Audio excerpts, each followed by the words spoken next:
Good morning. This is the 30th June. This is the last day of this month. And I guess we're going to see who loses profits for the month here today.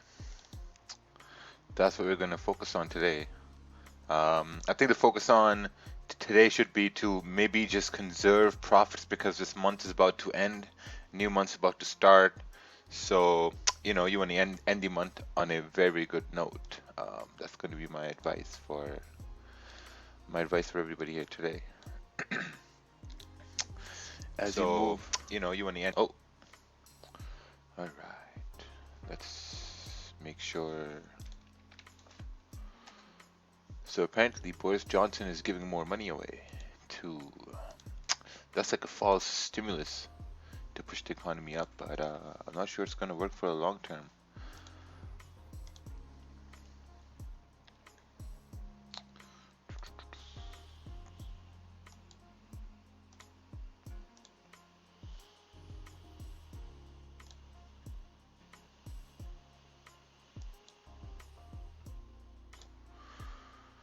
Just catch the buys. Oh, very nice. Very nice. Very nice, everybody. I think what I need to do is I need to really remove everything here and then add everything back. Maybe adjust this monitor here.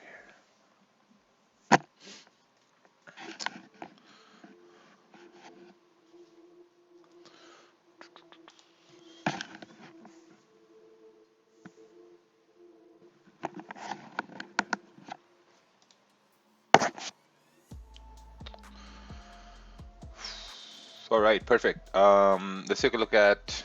Let's just bring up US 30 here as well. What day is it today? Tuesday. It's Tuesday, right? Yeah, it's Tuesday. I'm going on a little stupid vacation tomorrow. Hey, Two Taps Media in the house. We got two taps. All right, let's take a look at this chart here. Before I look at the chart, I want to actually, what was this? It was a buy on the 30 minute. Yeah, this is exactly what I was about to look at. Now, let's just remove everything here. Let's start from the daily. Daily, I was expecting it to probably drop from here. So let's just see what's happening here. Let's take a look on the 4 hour. 4 hour is kind of like creating a support.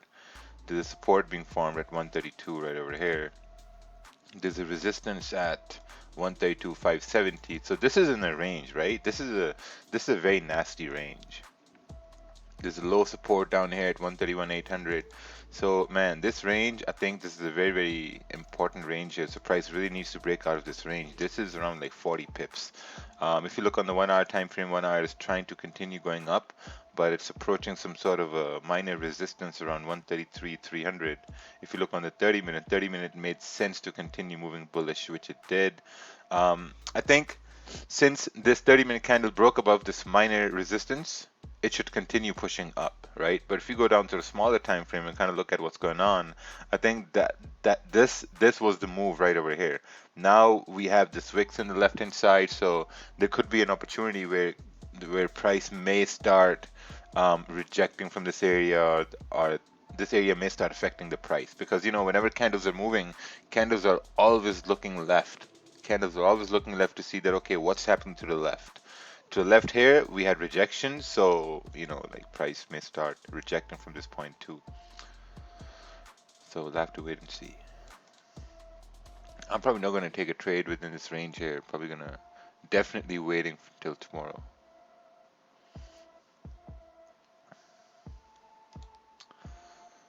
What's this chart? Break below range, sell. Um, Benjamin. I think this could work, but then again, selling the bottoms and buying the tops, that's very risky business. You know, whenever price is falling and you're selling, I see people make those mistakes all the time. I mean, rule of thumb is going to be like maybe you should wait for price to create some sort of a minor resistance and then take a sell. So I mean, these trades can get really, really risky.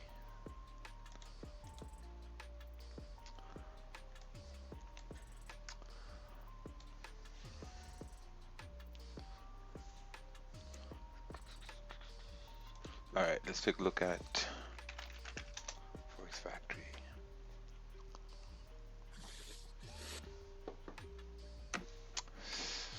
We got CAD GDP, and then that's about it. Let's take a look at overnight. Overnight, nothing really happens. I mean, nothing really happened, basically.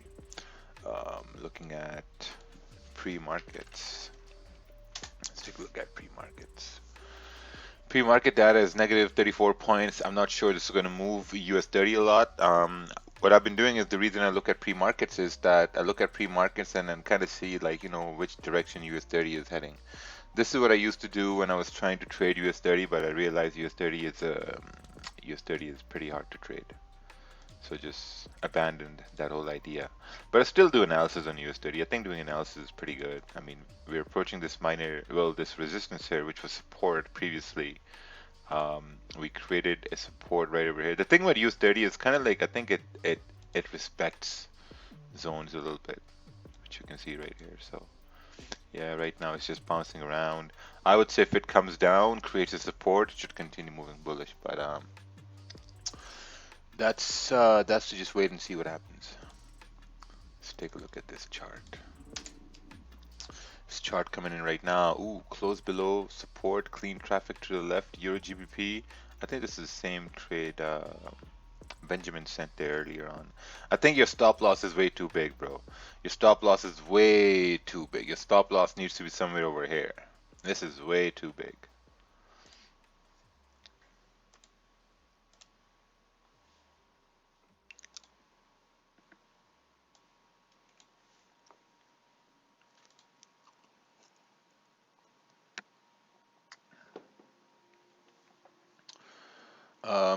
You ever consider looking at the stocks that make US 30 and how they're doing overall? No. No, because I think that's gonna consume a lot of time, so that's why I don't want to focus on that. What I want to focus on is one pair that I trade, and that's about it. Like if I'm gonna look at US 30, I'm only gonna look at US 30. Just technicals, that's it. I don't want to go into any like details of what's happening and what's not because when I first started trading, I wanted to trade stocks as well, and the only thing that pulled me away from stocks was that I had to really look at a lot of information, like like their earnings and like if they're having some voting of on CEO or CFOs or that all that just went through my head like shoo. So I just at that point I just stopped. Um, what's this chart? This is Euro USD 30-minute bad trade. Yeah, I mean I'd say so. It could work out, it could work out, but I think if you've already taken a win on GBP JPY, I don't think you should be focusing on another trade there. Yeah, that's what I would say. Plus also maybe this area is acting as some sort of a invisible support there. Maybe also this candle had no wick at the top, so it's the end of the month. Listen, guys, if it's the end of the month here, this is the last day of this month. If you are in profits, just secure those profits, keep those profits safe, let June end, July is going to start. You'll have the entire month of July, then entire month of August. I took one trade yesterday. I lost $35, that was basically a commission.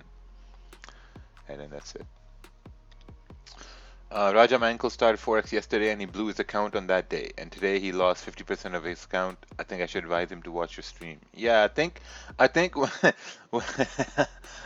even know. He blew his account and then he lost 50% of his account.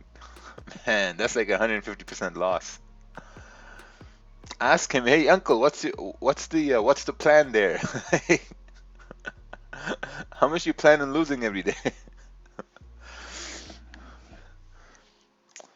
Let's take a look at this chart here. This is some long-term planning here. Clean traffic. Wait for candles to close above resistance. May consider a buy entry. Okay. Okay, so you're waiting for price to come up over here. Perfect. Yeah, I think that would make sense because this is all just consolidation right here. So I think it's good. I can't talk about this right now, even though it's from the left, because currently right over here. We're not sure what's going to happen over here yet. I took a buy on GJ today. I did not know if it was luck or I was on point. Well, if you send a chart, I think you will be on point.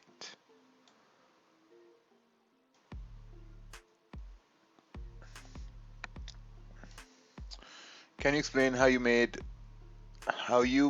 in 2 weeks 5,500 at the beginning? Oh, that was pretty simple.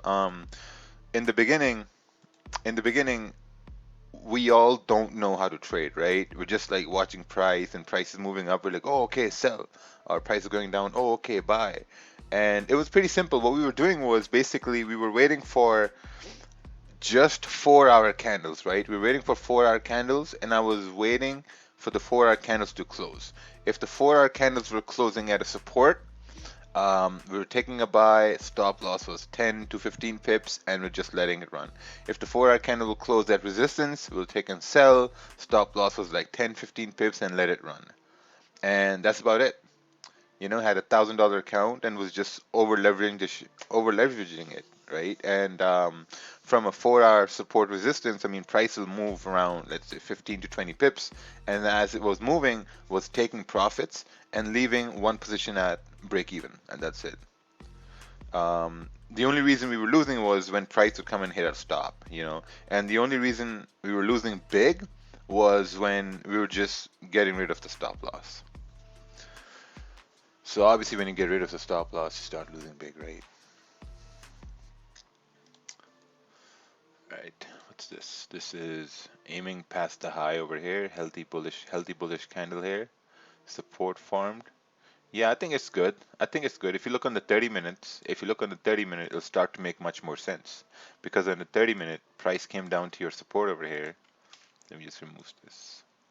Right, the price came down to your support over here. You had a candle closing bullish, and then if you measure the range, this is like a 13, well, almost like a 20 pip range, so it made sense. On the 15 minutes, kind of messy, but on 30-minute, it made perfect sense. What if you're down for the month? Look for trades today or wait for tomorrow. If you're down for the month, I would say end the month in a drawdown. End the month in a loss. Just be like, hey, I had a loss in this month, and then start the next month fresh. Because you don't want to compound your losses, right? Or you don't want to risk compounding losses.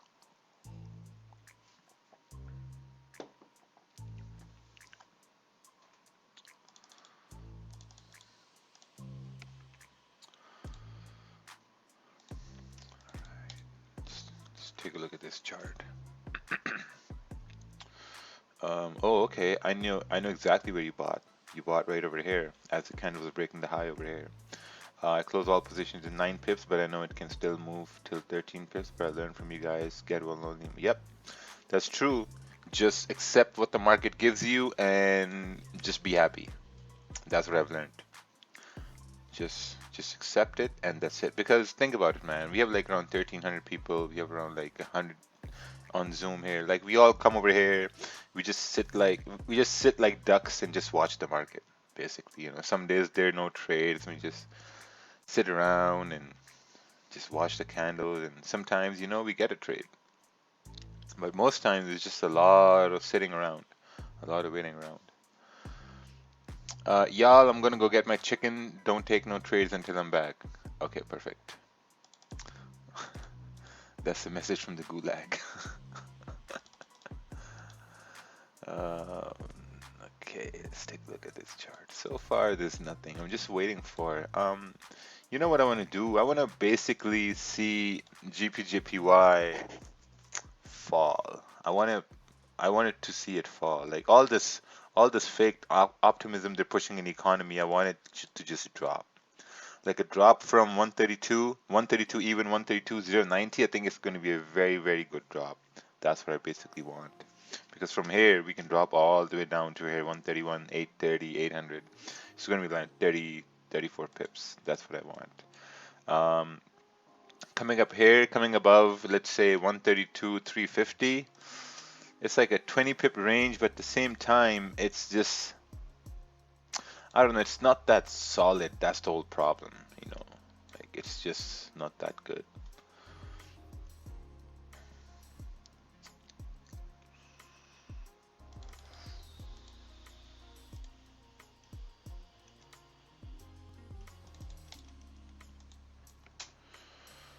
take a look at this chart. This is, could I consider this as clean traffic if 1 hour close above resistance, entry at break?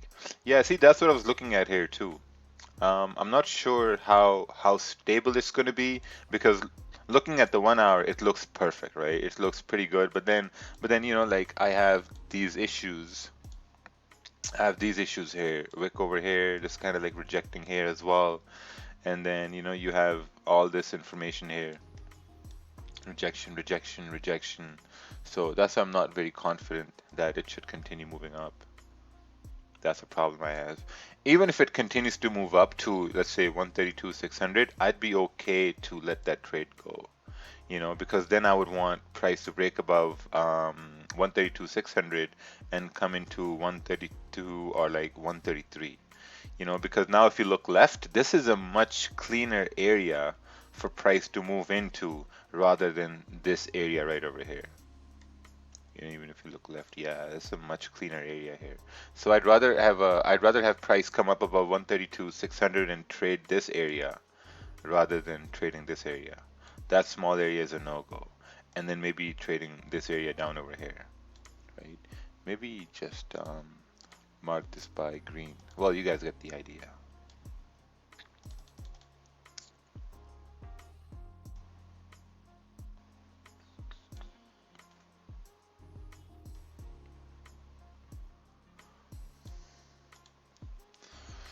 All right, what's this? Ideally, 30-minute candle close below 132, 120. Break, retest, and continuation down. Okay, that makes sense. That makes sense. Break below this area.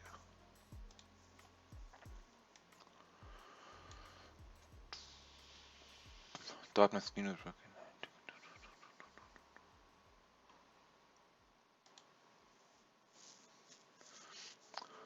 Hmm.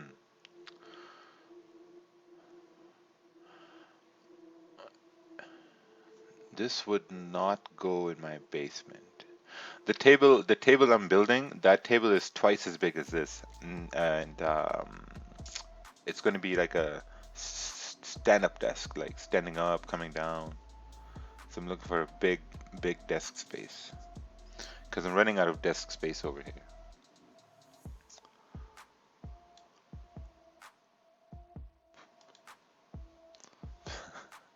Planning to skip while you trade.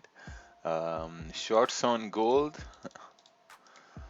Let's take a look at this. Shorts on gold. Someone's looking at shorts on gold.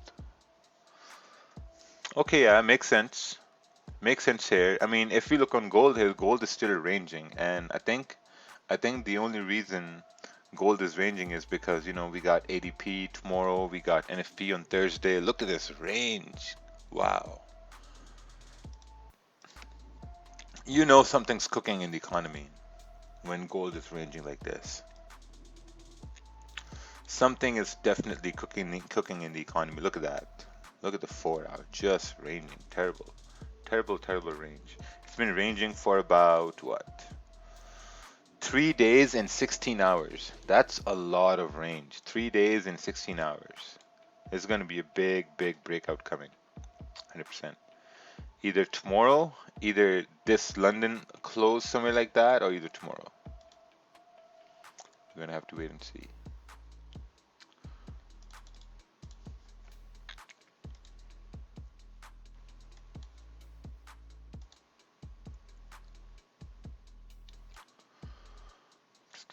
GPJPY. See if this 15-minute candle on GPJPY, if it breaks the high of the previous 15-minute candle, I think it can continue moving up till like 132,550 right here.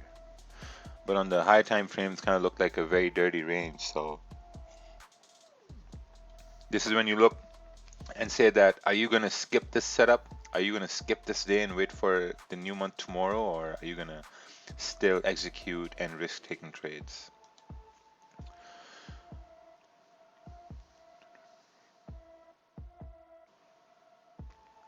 My trading is going really well. However, my biggest problem is I take profits too quickly. Well, that means trading isn't going well, right? I kind of know my trade is going to go for a certain level. I was miss out on a big move. Yeah, if you're missing out on big moves, I would say let a like a small position run, because at the end of the day, you want to build confidence, right?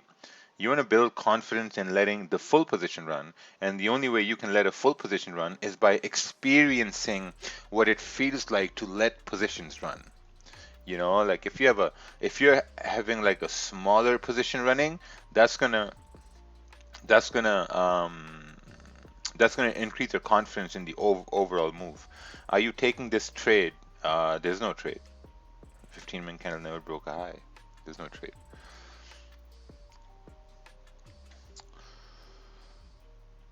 This is my trade ID on GJ, but since you said it's a no-go, I'm considering whether to take a trade or not. Would you mind reviewing it? I will not mind reviewing it at all. Let's take a look at this.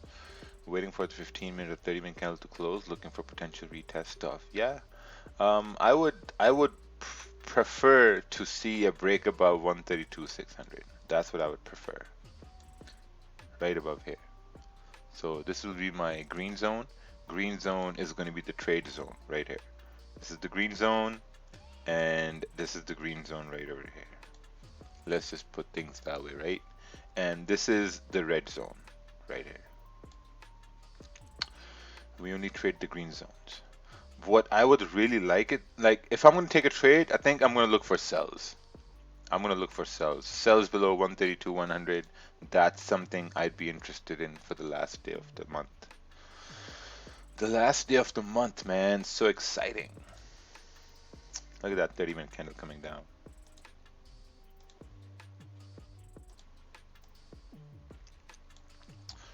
If GJ starts going down, we should sing, I believe you can die. Starts coming down. Boom, boom, boom. Can you tell me what do you think about my analysis? Oh, we lost it.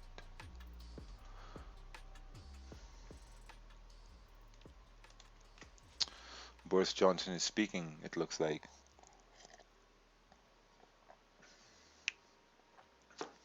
Oh yeah. Yeah, I was watching this earlier. Basically, what he's saying is, let's just see this here.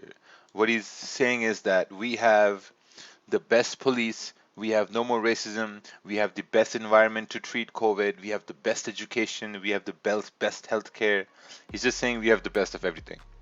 So I don't know if he's trying to, like revive the economy by saying that or what's going on, but definitely sounds like Trump. Definitely. We are a great nation and we have done so many great things.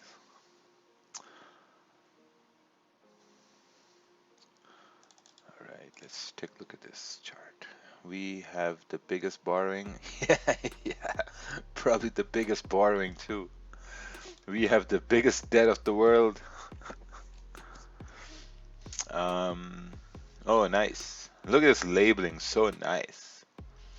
Nice, concise. Look at this labeling. Like if you were to look at this chart, you'd be like, yeah, okay, this makes sense. So labeling is very important. Let's take a look at this chart. Next 1 hour candle closing below 132, 120 before NY open. NY open push down below. Yeah, I think we're gonna get this. I think this is gonna happen 100%. This is gonna happen. This is just waiting to happen. I think if we break below 132, 100, we're gonna have a very, very good trade coming down towards 131, 800. This is going to be a really, really good trade. I think this is going to be one of the best trades for the end of the month after we break below 132, 100. We will all have a really good time if it happens. It's going to be really nice. GPUSD as well seems like, let's take a look on the 4 hour here. 4 hour is kind of like rejecting this minor support it created right over here. Right, let's take a look on the 1 hour. 1 hour is kind of like ranging. Let's just redraw this zone here now based on the 1 hour. We have a resistance here. Go down to the 30-minute. 30-minute is okay, perfect. We're fine. We have another support way down over here. So GU has no man's land below this price. This price is, let me show the price. This price is 1.22600. And if we look left, there's probably nothing to the left for a mile. I mean, we have some support down here at 1.22300, and that's about it. I think that's pretty good range. How much is that? At 23, 24 pip range.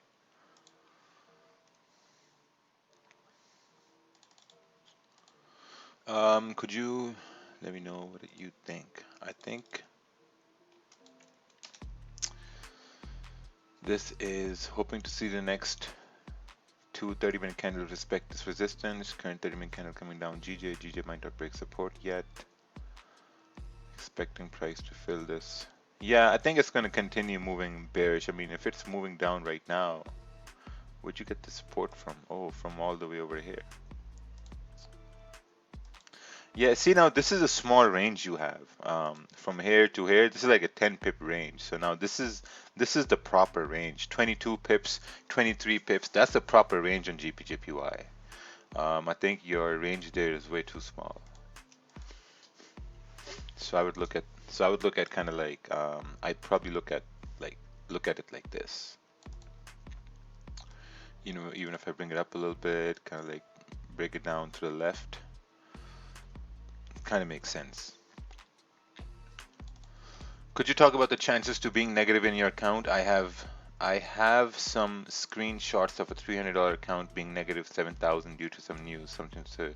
Yeah, I think that's basically problem on the broker side. That's what it is. It's just a problem on the broker side because whenever you have a trading account on a broker, you get a negative account balance protection. You know, like that means that your account will never go in negative because if the account is going to go in negative, then the broker is losing money, right? And no broker wants to lose money because they know that if they lose money, if your account goes in negative, there are 100% chances you're never going to go back to their broker because you owe money.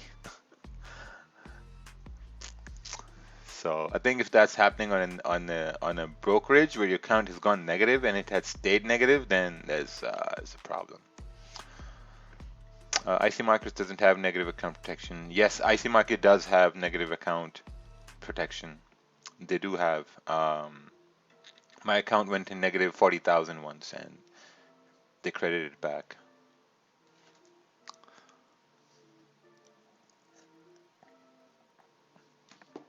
That was a funny story too. I was trading interest rates, pound interest rates. I had a buy, I had a 30 lot buy and went in profits for about 20 pips, and then it came back.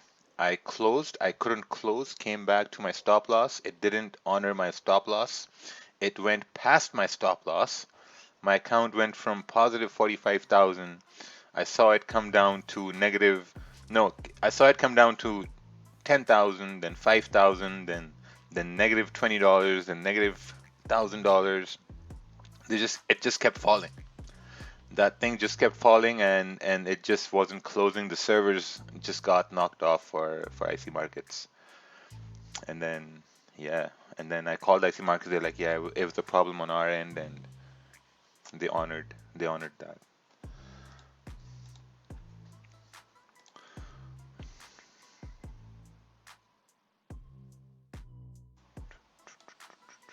Was you panicking? Yes, yes.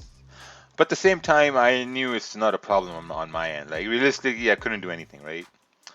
Yeah. So I mean, only put money in which you can afford to lose. If you can say, yeah, okay, I mean, whatever. All right. So this is where we have the 1 hour candle close. 1 hour candle has closed bearish. It's closing above support.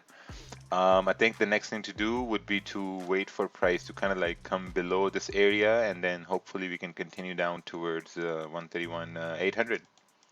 That could be a pretty good day here, pretty good trade there when price moves down. Hey, good morning. I traded 3 times in London. Did you check my analysis? I probably did not check your analysis. Oh, nice. You had a sell, you had a buy, you had a buy again, I think. This was a buy. Beautiful.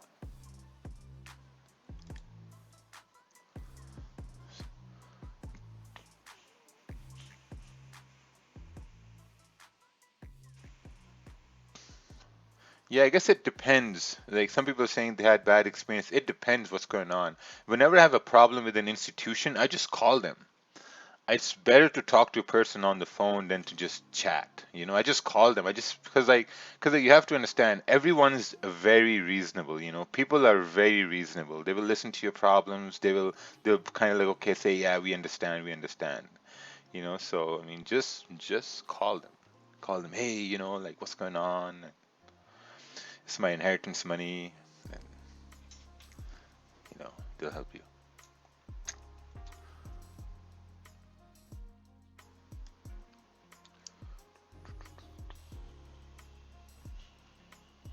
Um,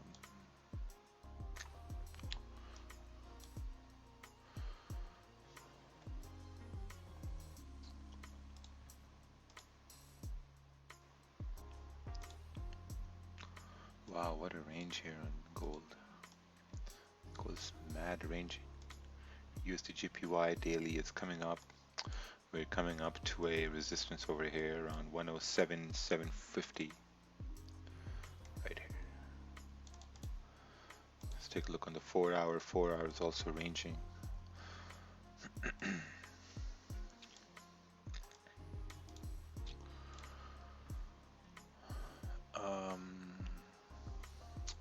Raja, 15 30-minute candle closed under 132.100 looks good as there hasn't been a candle close under there since yesterday's fake out to the downside on GJ. Yeah, see, the only problem I have is that this 30-minute candle closed bearish. It kind of looks like it broke out of this minor resistance, and then the next candle went and closed back inside. So I mean, if you were to take sells on this candle, your stop is, you're looking at a 20 pip stop basically. And then you're anticipating price to break the support when it hasn't broken support. So you have to be very, very, very careful.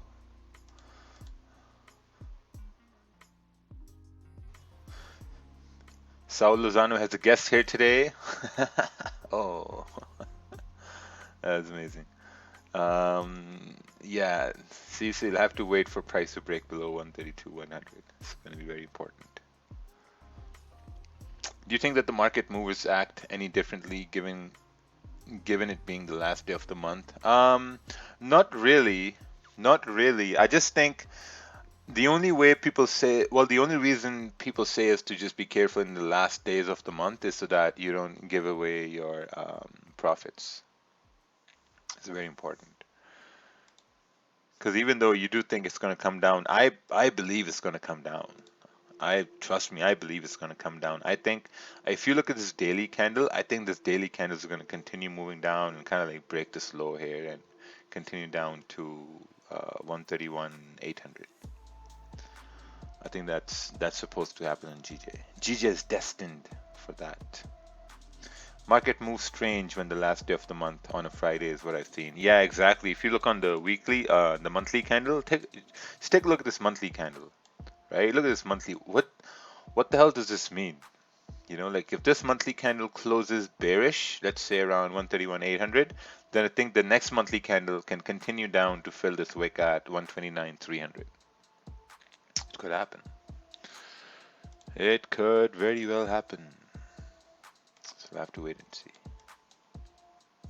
Right now, we're just in a range and you have to be very, very patient. We have our monthly candle to close today. Is there anything we should be looking out for when that happens? Yeah, just wait for it to close and wait for tomorrow.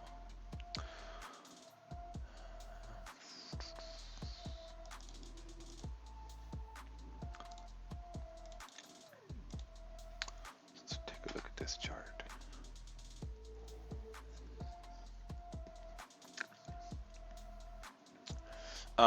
This chart, I'm going to give, this trade idea, I'm going to give 2 out of 10. I'm going to give 1 point. I'm going to give 2 points because your bias is sells, so you have a bias. And then the rest are just deducted because you're taking a trade within the range, expecting it to break when it hasn't broken yet. So I think that's a very, very bad idea. That's like expecting it to break. That's not going to work.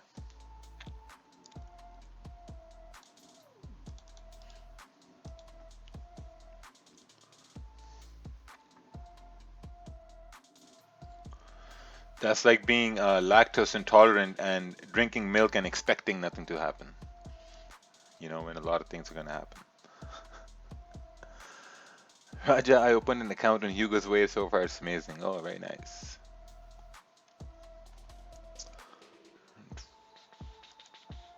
Can you not put stop loss above the current hourly high if we expect to go down? See, now here's the thing. Now, when you're looking at this hourly candle, right?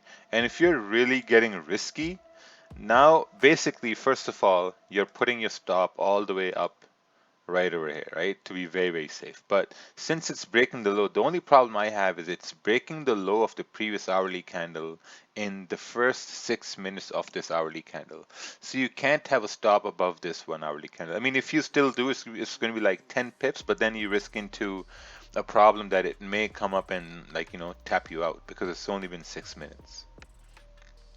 So it's all based on risk reward. But I do think we're going to break down. We're going to break below 132, 100, and I think it's going to be a very, very amazing move.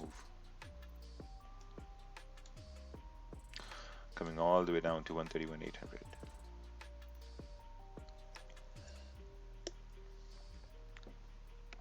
Oh, this is a very interesting question here. I guess a lot of people feel this way too. Whenever I wait for a retest, it doesn't happen. When I don't wait for the retest and trade breakout, it happens. Am I cursed? Right? I mean, you're not cursed. That happens all the time. I think what you need to do is you need to look at to say that, okay, um, how could you have entered the trade? Like it's just the things we say every day. Like, how could you have entered the trade? How could you have executed there? Those things. But I lie, it happens all the time. Man, I used to think I was cursed too for a long amount of time.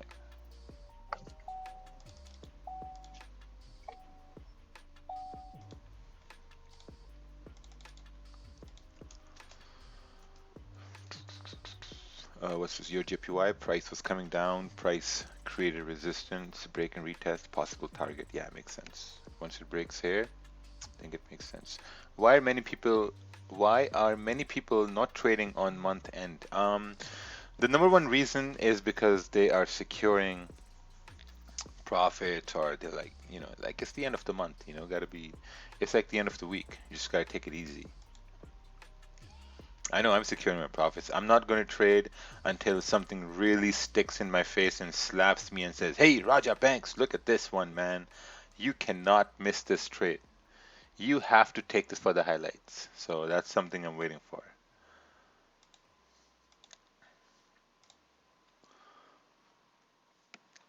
I think you're paying spread plus commission on GJ, so please calculate how much is total for you lot total.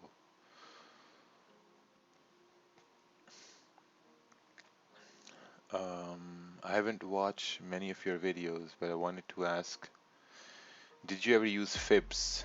Oh yes, I used to use fibs, and then I stopped because they got too complicating for me. John Wick. John Wick is going in the gulag of gulags. Can you talk about impulse entry on breaking high or low on 30 minutes and waiting for close? How do we know which is better? Sometimes impulse entries work, sometimes they don't. Impulse entries are aggressive entries, I don't expect anyone to do impulse entries until they get really good at entering when the candles close. They are extremely aggressive, they are extremely risky. You need to know what the fuck you're doing when you're trying to do impulse entries. I mean, if you're taking an impulse entry when this candle is breaking the low, I think it's going to be a bad entry because it's only been like 10 minutes since this 1 hour candle opened. So you don't know whether in the next 30 minutes or 15-minute price may come up. So in that way, I would say impulse entries are very, very, very risky. We've done a whole webinar. I've done a bunch of webinars that in the database on impulse entries. So I think you need to go watch those. Your living room is looking so nice. Have you decorated it? Yeah, it looks like a movie, right? The living room looks like a movie, it's true. Do you use stop losses? Sorry if it's a dumb question. It definitely is a dumb question. I mean, yeah, we do use stop losses. It's like, do you use brakes on a car? Of course, man. Can you share your thoughts on this trade taken this morning? Thank you. I think what you need to focus on is that GPJPY is about to fall. We're about to break 132,100 and we're about to come all the way down to 131,800. That's what you should focus on right now. How do you know the spreads? How do you know the spreads a broker offer is fair? A broker is never fair to you. A broker is never fair. You know, like, I mean, yeah, they're not fair. Like if you look at your MetaTrader, you'll see the spread jumps. The spread jumps from like 1.3 pips to like 1.4, 1.7. You know, when there's news, spread goes up to like 2 pips, 3 pips, right?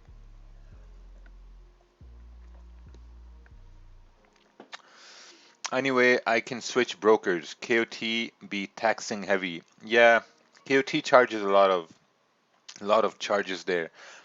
Um, Trader's Domain is good. Trader's Domain is pretty good. Hugo's Way is pretty good. Hugo's Way is okay. You know, the only reason I'd side with Trader's Domain is because they have MetaTrader 5, and I really like MetaTrader 5. Will you wait for retest the support or impulse entry? If I was trading this, I would. Let's take a look at this. What's the time right now? 7:12, 7:15. 15-minute candle is about to close. Yeah, if the 15-minute candle is about to close, if I was trading this, I would have a sell stop at 132.075, and the stop would be above the 15-minute candle here, and then expect price to continue moving bearish.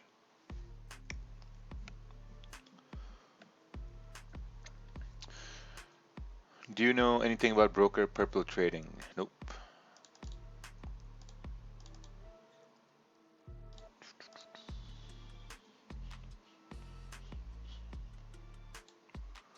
All right, let's take a look at this chart. This is GJ. Would it be safe to sell when there are many wicks in the zone? I think yes, because since price is coming down, you're expecting the pre-New York volume to push price through 132, 100, and then at the end of the day, and then like in like around 30 minutes, 45 minutes, you're expecting the NY Open to break price through 132, 100, all the way down to 131, 800. I think that could be a very, very realistic target today. The Rawalpindi Express train is coming. Exactly. It's going to continue breaking here. I heard Monty saying Ted is setting up a broker. Is that true? Any insight on your end? Yeah, I heard Ted is setting up a broker too. I heard about that. So yeah, we'll know more later on. Did any broker offer you IB agreements? Yes, I don't take IB agreements. Can you take a look at this chart? Let's take a look at this. I think IB agreements, JPY 15-minute. Possible entry if the next 15-minute breaks the high, stops below the previous candle. Yeah, I think you should look for buys above this red line you have, because there's consolidation here, there's some consolidation here. So you'd be better off by maybe taking buys above 129.10, because I'd say you have clean candles there. The only reason brokers give IBs is so that, like, you can market the broker brand, and then that way, like, when people do sign up, you get some sort of a commission. The only problem I have with IB agreements is, instead of having IB agreements, I would want like a monthly monthly fee to advertise. I think it's way better than IB agreements, because you're getting a flat fee, and then yeah, I think it's way better than IB agreements. Does candle timing play any part in your analysis? Oh, absolutely. Absolutely, candle timing plays a huge part in my analysis. If you look on the 15-minute, 15 minutes closing like a doji here. But if you look on the 30-minute, 30-minute candle still open, still got 14 minutes left to close. So I think it's going to be better to wait for the 30-minute to close.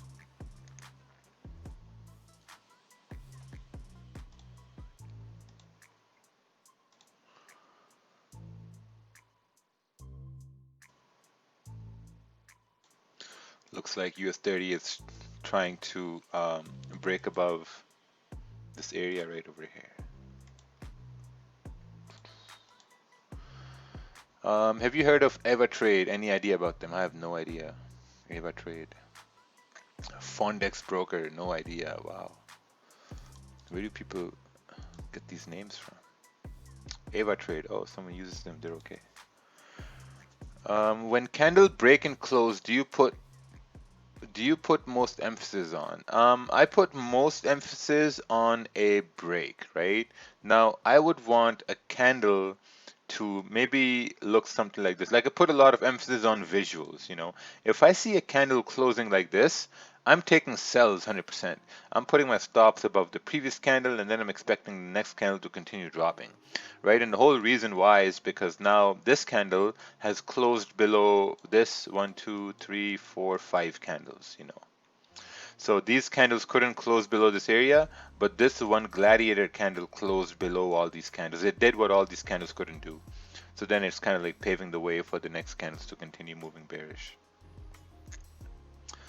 Why do you suspect price to fall? It's just instinct. I mean, it's instinct, I would say. It's just my bias. My bias based on a daily, I mean, because the daily candle, daily went up, created resistance. This candle came down. Then we had a bullish candle closing here. So, I mean, I believe that during the Asian session and the London session, daily candle couldn't break the high of the previous daily candle. It kind of came down, came bearish.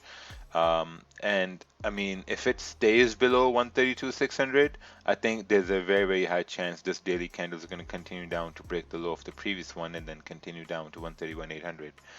For the daily candles to break the low, we would need the daily candles, well, on the small time frames to break below 132,100. Once we break below 132,100, that's the only reason why the daily candle is going to continue moving bearish. So there's a condition for that selling analysis.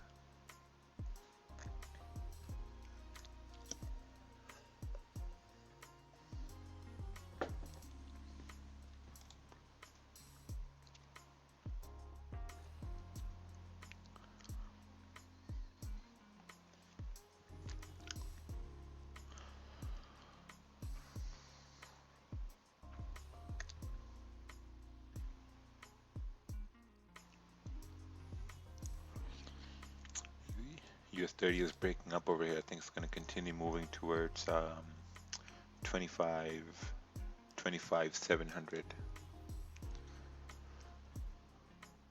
The thing about US 30 is it doesn't really respect the market structure to the left like GPJPY would do it, or EuroJPY would respect it.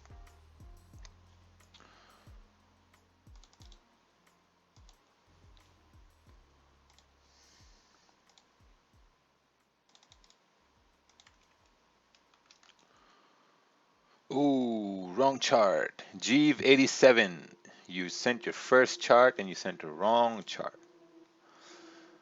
Wrong chart. Can you throw some light on what is going on in the monthly candle price action presently? Yeah, so if we throw some light on the monthly candles over here, well, we see that the current monthly candle broke above the high of the previous candle, and the one previous to that, and also the one previous to that, and now it's coming right over here. So I think once this candle closes, if this candle closes bearish, I think there's going to be a very good opportunity for the next monthly candle to kind of make a liquidity wick and continue moving down towards 129,300. That's what I think is going to happen. And obviously then, you know, on that part, daily should continue moving down too. So we're just waiting here. So if this is your first time here sending charts, you sent the wrong chart, man. Listen. You have 2 more chances. How come you're not concerned about the 32 area that made support? 132 area that made support. Yeah, see, I would be concerned about it, but at the same time, you know, we've been creating this heavy support at 132, 100. So once that breaks, I know there's a very high chance we're coming down. Plus, it's going to be volume in the NY session as well.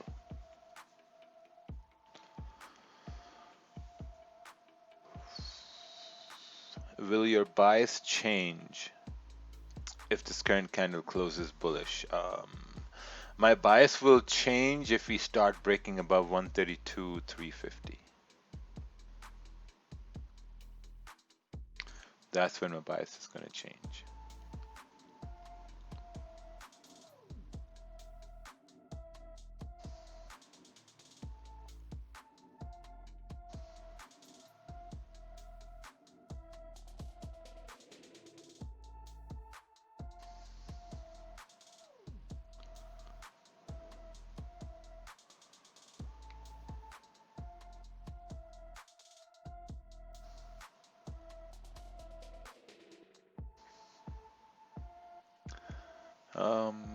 Yeah, just waiting right now.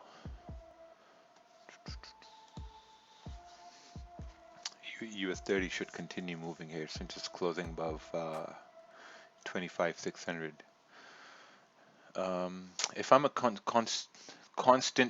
consistently profitable trader, but my salary is low, so I can't deposit big amounts, do you recommend? Yeah, I think that would work. I think that would work. But if you're trying to put in $500, if you're trying to get the $500 one, I think it's better off when you try trading $500 and building that up.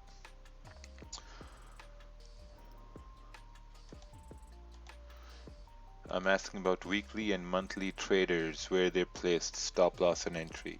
The same way you're going to put stop losses on, like, your smaller time frames. Like if you're placing a stop loss above a candle on the 30-minute or above a candle on the 1 hour, then in the same way you're placing stops above the daily candle or the weekly candle or the monthly candle. Just larger stops, a lot of waiting around.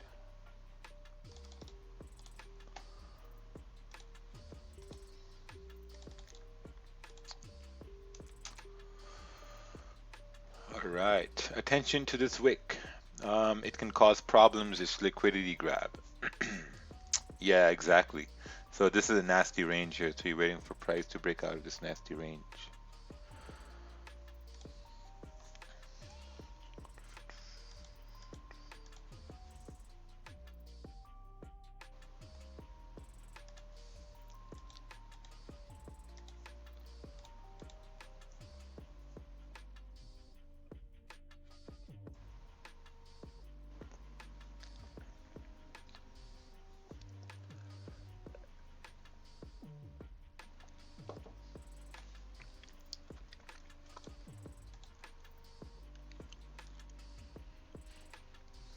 What's this?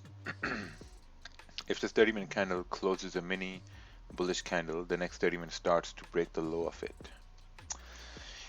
Yeah, I think that would make sense. If this candle closes like a mini bullish candle and the next one starts breaking the low of this candle, then it would make sense for price to continue down. And then you can kind of like, and then you can anticipate for price to continue moving below 132, 122.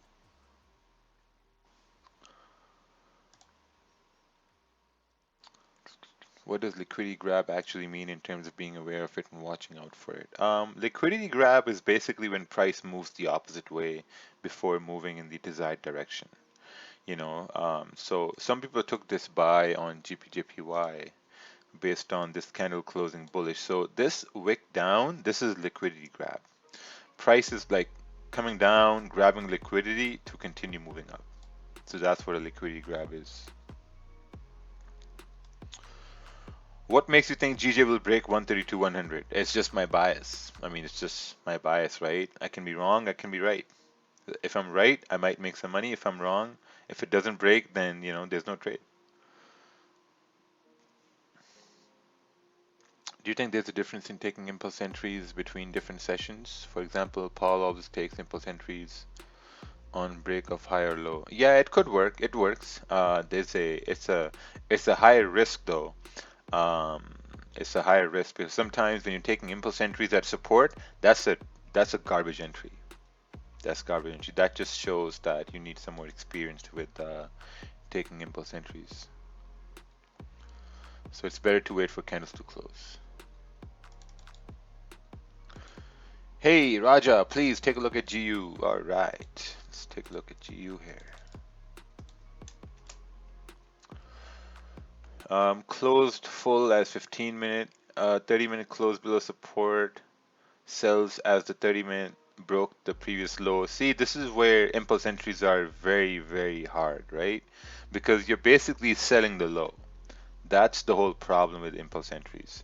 And, like people, I mean, I'm not going to say people, but I'm going to say traders. Traders need to be more confident and they need to be much better with executing trades while candles are closing. Like you need to get better at that first. And then the next step is trying to get better at like, when you have impulse entries.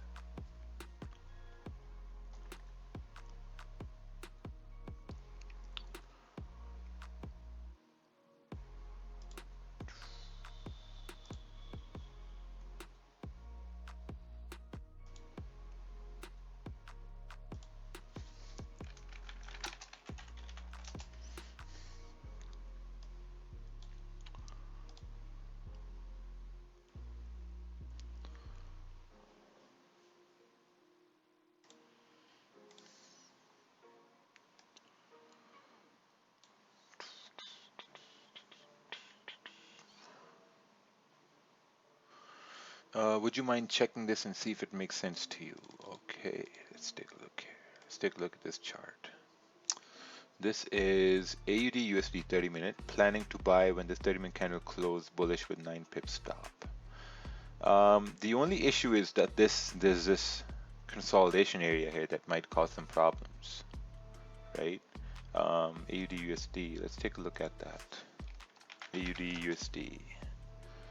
Oh, okay, here we go. Yeah, I think this area here, these wicks here, they might cause some issues. If you look on the 15-minute, see, this is an area where price may come in and price may look left and price may say, oh, looks like our buddies here, they kind of like rejected here before, right? So that's something you'll have to keep in mind. That's very important.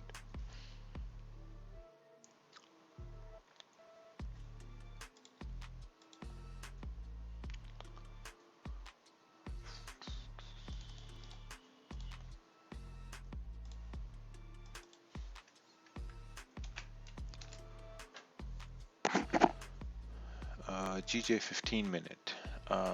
If candle closes bullish and next 15-minute candle prints like this, for example, would it make sense to take a buy towards the top of the range? I think your entry is pretty bad right here if you're going to enter right here. I think if you're going to enter that trade, I think it's going to be much better to enter as this candle is coming to a close, so that you can have a smaller stop right here. Because if you enter when it breaks the high over here, your stop is going to be like 11 pips, 12 pips, you know what I'm saying? So you'll need to enter when this candle closes, so your stop is smaller. Your bias is the same, but then your stop is smaller. So then that comes to the point that, are you really confident in that trade? That's what it comes down to basically. I saw you on IG Live. Oh, thank you.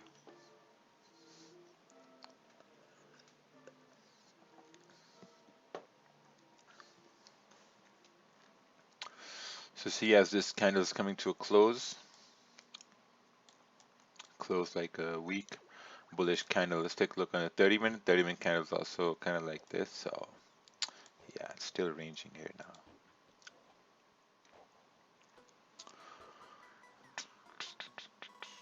This is my favorite song.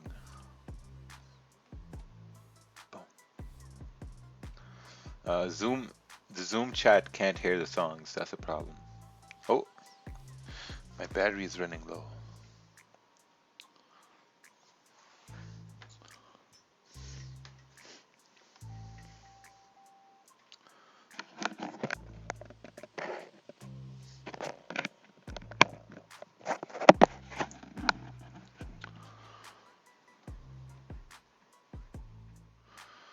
Todd Capital Group charging people monthly for an extra stream. Well, nothing's free in life. Oh, it looks like US 30 did continue up. Wow, look at that. Went up like 67 points. Went way too fast. Will you trade this NFP week? Why and why are you always entering with small lots on NFP? I'm entering small lots with NFP because there's a lot of it's very risky. That's why. Probably not going to be here on NFP day. Yeah, on Wednesday, Thursday. I'm not going to be here on Thursday. I'm taking Thursday off. We're going on a small vacation.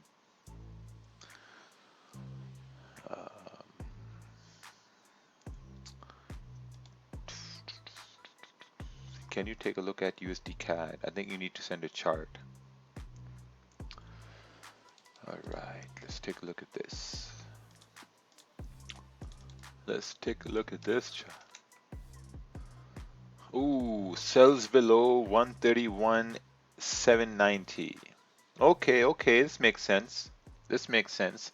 I think you can catch sells all the way towards 790, right? Wouldn't you think this is going to be a big move here, like a really good move, 30 pip move? I think it's going to be a pretty good move.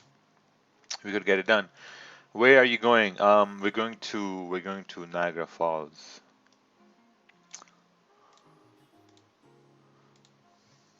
Yeah. What's this? Higher risk means lower probability for win, right? Yes. Higher risk means higher probability to lose a large percentage of your account. That's basically what it is. What's up with the marking on the bottom left corner? Oh yeah, this is my this is my new attempt at marketing. This is some marketing material. People who understand it, they'll be like, "Oh, we get this idea." See now this 15-minute candle is coming down. I think if this 15-minute candle starts breaking the low of the previous 15-minute candle, that will be an indication that we will now continue moving bearish. Yep. Um, do you gamble in the casino, and what similarity do you find there and in Forex? I don't gamble in the casino. The only way I gamble is right over here. This is where I get my gambling fix.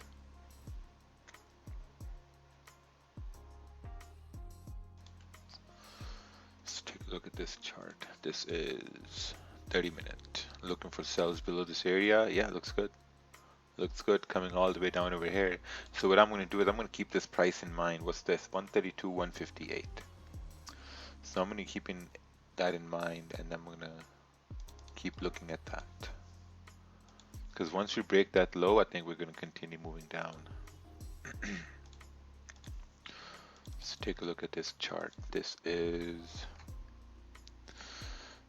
is, oh nice, so you have a sell from resistance over there. I think at this point you can put your stops at break even as well.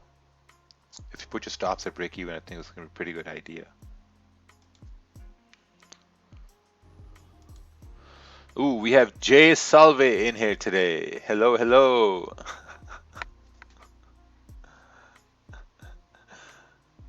Didn't mean to scare you.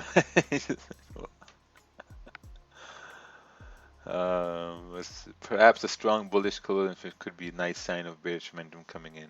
Yeah, I mean, the way it's forming, I'm not in a fan. Like, even if this was, let's say, on a normal day, let's say if this was in the middle of the month, I would still not trade it within this range. I mean, looking for buys in here would be, I think it's going to be very risky. I just don't like taking buys in here. Even though you have a clean candle here, and even though it may kind of like work out, it's just, it doesn't really tickle my fancy, if you want to put it in that way. Let's take a look at this EJ setup.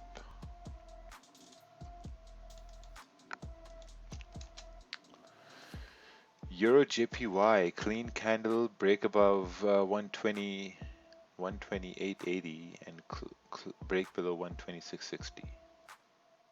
Yeah, I think this could work. I think you can move your buy stop a little bit higher too. Maybe like towards like 920, 930. I remember we were looking at that earlier.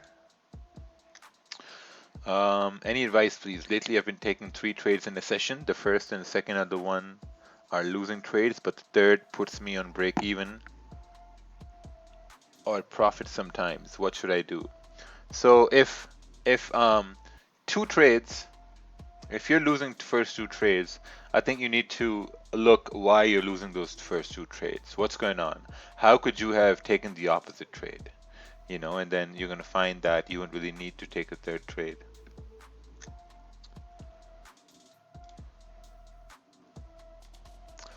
You mentioned that you trade NFP and interest rates. Can you please give more info about what interest rates are and how often they happen? Interest rates basically happen every few months. Every 2 to 3 months, interest rates are going to happen. Interest rates are basically they decide what the rates are going to be for like lending and stuff like that. So that's basically what it is. I think, interest rates are one of the biggest economic events after NFP that happens. You have interest rates for the pound, interest rates for the US dollar. Investopedia is going to be a great resource to read a lot on interest rates. Interest rates are also what really determine what your lending rate is going to be with mortgages too. That's very interesting stuff when you're getting mortgages.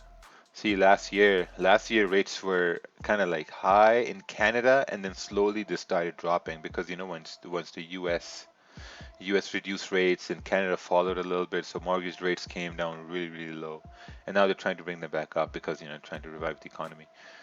Is there anything wrong in this impulse entry even though I have a TP, or should I avoid this kind of more risky move?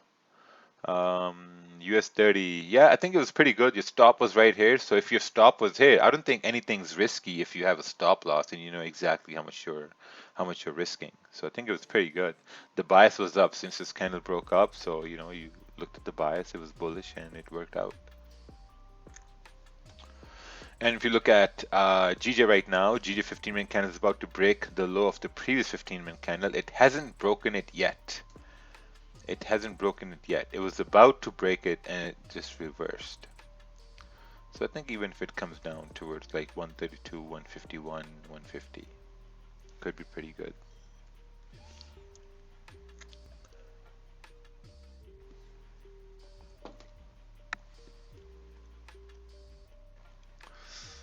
Why are markets weird during the end and the beginning of the month?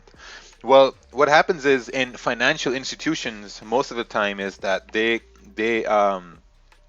report earnings, like they report like a lot of data, being collected over the month, and they start getting ready for the next month. So once those things are given out, sometimes institutions and hedge funds, they give out payouts at the end of the month or start of the month.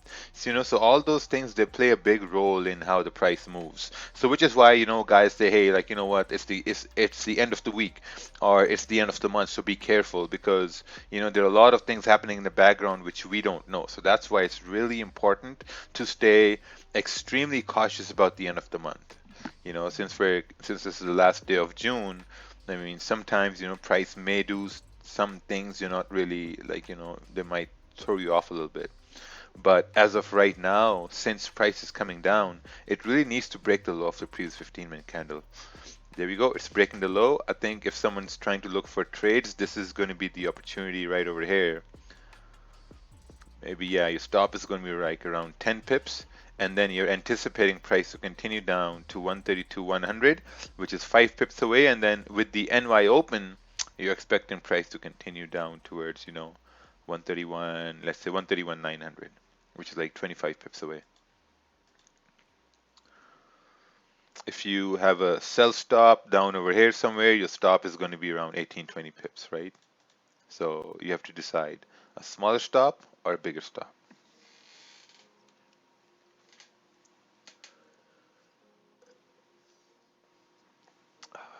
Oh, this is a mango milkshake, by the way. Mango and banana milkshake I'm drinking.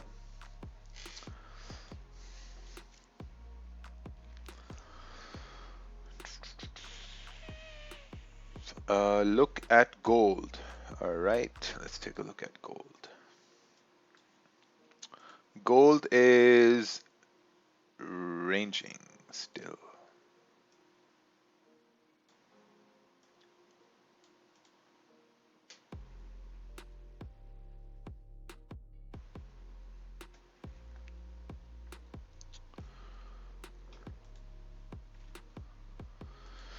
You shouldn't drink that. Too much sugar. Oh, that's okay. Let's take a look at this chart here.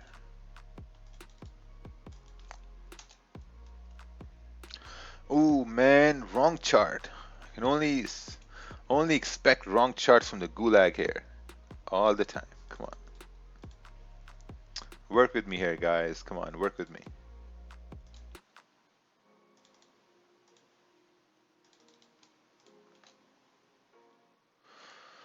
All right, what's this? Engulfing bearish candle, arranging zone, waiting for price to break this level. This level, okay. So you're waiting for price to break below this area to continue moving down. Yeah, that's pretty good. That's pretty good. I think, yeah, I think if it's broken the 15-minute low over here, and the next 15-minute candle is about to start in 2 minutes, and then you have a very, very good stop loss identification. You know, the outlier is going to be like maybe this is going to be a stop right over here above these candles, and then you're expecting the next 15-minute candle to maybe grab liquidity, continue down, and then with the NY open, expecting price to continue down further. I think that's going to be a really good trade for the end of the week here and end of the month.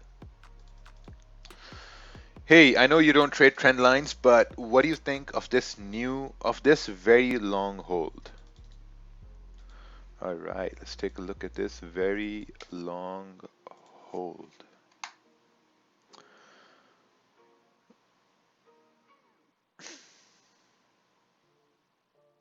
Yeah, sure, it could work. There's a wick right over here, which is some sort of a resistance. You have this gray zone over here too. So you'll have to keep that in mind as price comes down. See now, since the 15-minute is closing, and if you're already in this trade, you're expecting this 15-minute to close below the low of the previous candle.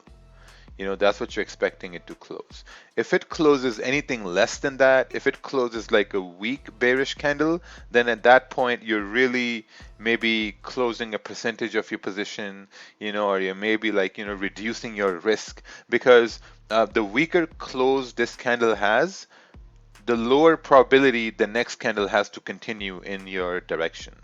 You know, if the close is strong, if the candle is nice, solid bearish close, then there's a higher probability for the next candle to continue bearish as well. Hey, Raja, I hear gulag all the time. How does someone join? I think you're already in the gulag.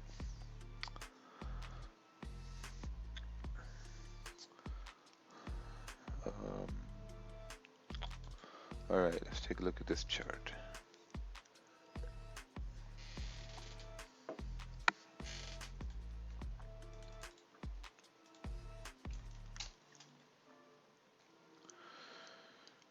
This is GJ, previous 4-hour low, close below previous 4-hour low. Okay, this looks good, sell stop. You're expecting price to continue down and activate the sell stop and just drop. Same thing for buys, that makes sense. Personally, I'm going to be looking for buys above 132,600.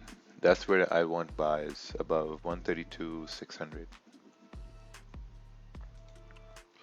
See, this 15-minute candle came to a close. It closed above the low of the previous candle. So at this point, you know, the probability of the next one to continue down is very low. You know, it gets severely low. So if I was in this trade, I would be, you know, securing partial trades here and letting like a small portion of it run. And that way I'd be safe on the end of the month, you know, and also I won't be risking a lot in the end of the month as well.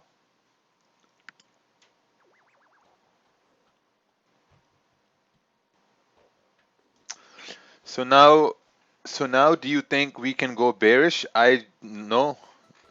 I mean, I just explained everything. I explained everything. I mean, it just depends how you manage your risk. Just manage your risk, and that's it.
Bum, bum, bum.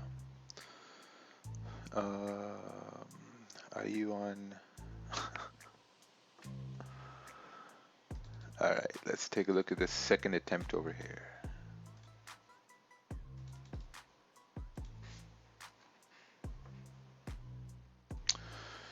GJ 15 minute.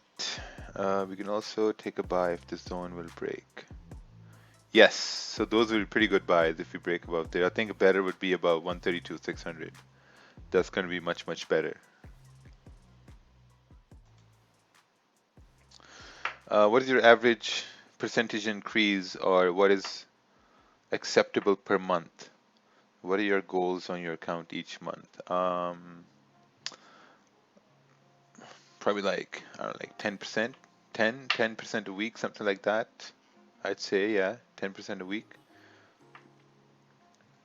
I do think if this 15-minute candle respects the high of the previous 15-minute candle, we should continue moving down, and then with NY open, we should just drop below 132, 100. Because if this closes bearish, the 30 minutes is going to close bearish. The 1 hour is going to close bearish as well, even though it's closing within the range, but we'd still anticipate it to break the lows.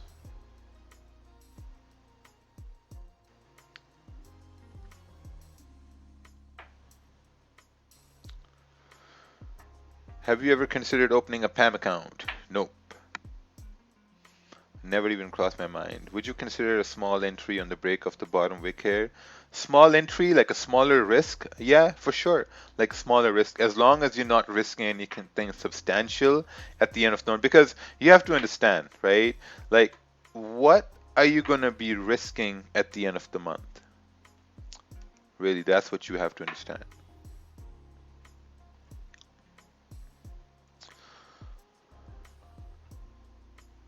Raja Sean Lee is talking about you on his story. Oh, that's fine. People just talk. Yeah, that's okay. They can talk all they want. Even with your experience, do you still prefer to wait for candles to close to enter trade, or do you like impulse entries more now? It depends. It all depends on what's going on. I mean, if this setup was somewhere over, let's say if this setup was happening somewhere over here, then I would look at that, entering as an impulse entry. But since this setup is happening above support, then it becomes a little bit more risky, you know it becomes more risky. It becomes more like the probability becomes less.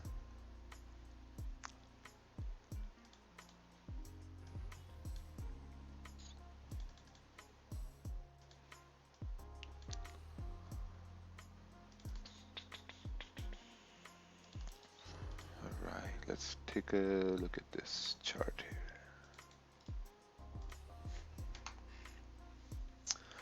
This is sells below this area here. I think it should work. So you're waiting for I think that's a sell stop, right? Yeah.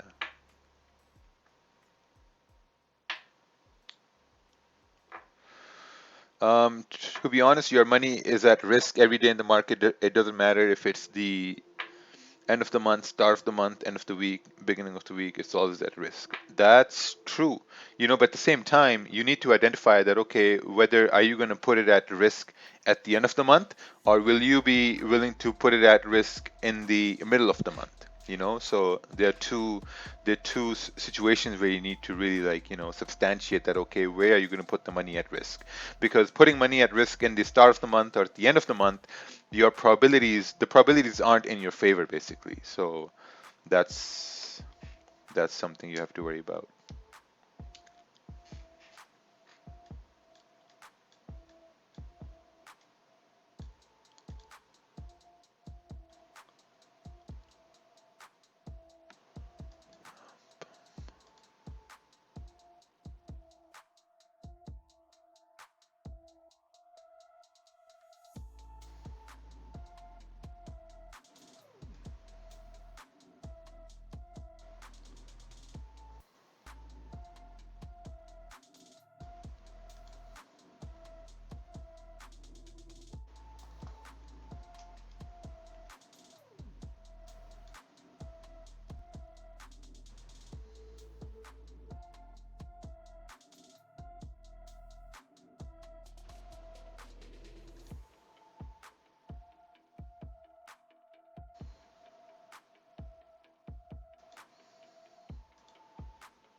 Would you use the setup on the previous leg up after rejecting resistance there, like right over here?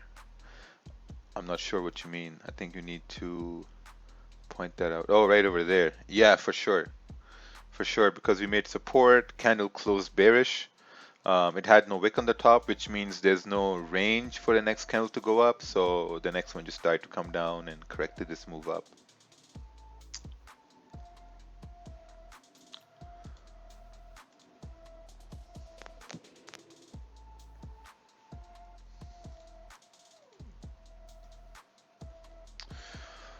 How I don't overtrade if I see possibilities on the chart. How I don't overtrade when you see possibilities. See, when you see possibilities on the chart and you don't want to overtrade, just don't trade. Don't trade. I'm not taking any trade today. I haven't taken a trade today at all. I took one trade in Asian session yesterday, and that was about it. But I'm anticipating GBJPY to drop. This candle is about to close. 30-minute candle is going to close bearish, and I think with the NY open volume, we should continue moving down. Do you know anyone that trades directly off the 1-minute chart? I don't know many people who do that. Looks like gold is also trying to break down.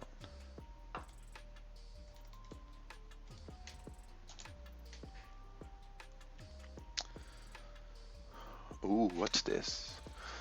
Buys above this zone, sells below this zone, no trade zone.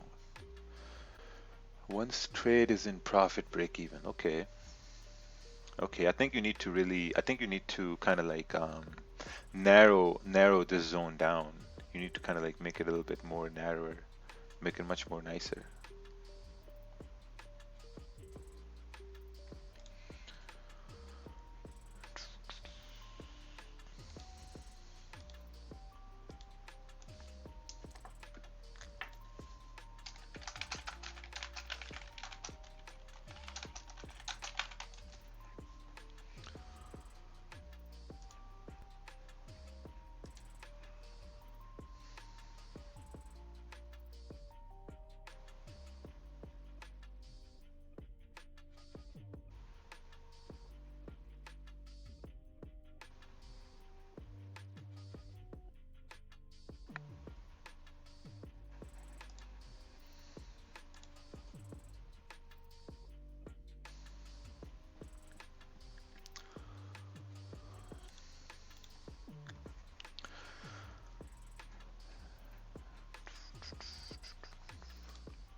Can you take a look at this chart? Let's take a look at this chart here.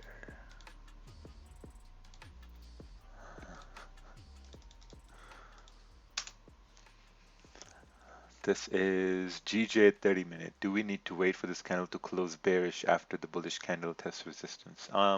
See now, this is the thing. When you're trading GPJPY, GPJPY does two things, right? Either let's say we have the support. Either it's gonna break through the support and continue moving down, or what it's gonna do is it's gonna break the support, do like a retest, and then continue moving down. That's what it's gonna do, right? So you will be needing to, I mean, this whole idea came about, like, about how to enter impulse trades, was that when price was really breaking without doing retests. That's where this whole idea came from. So I think your anticipation here is correct, that you will need for price to break and close below, waiting for a candle to do a retest, and the next candle would be a confirmation candle to continue down. Wow, looks like gold is dropping here.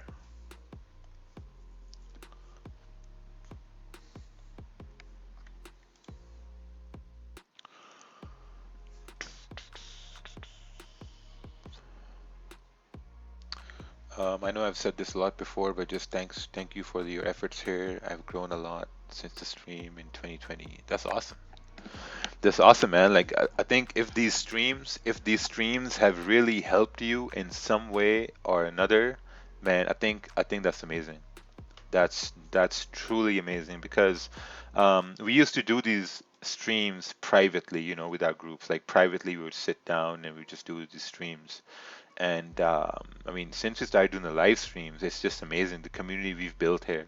I mean, we have around like 2,000 people here on the YouTube. If you guys can just hit the like button there, because this helps a lot of people, And since the last 2 years, we've grown a lot, like exponential growth.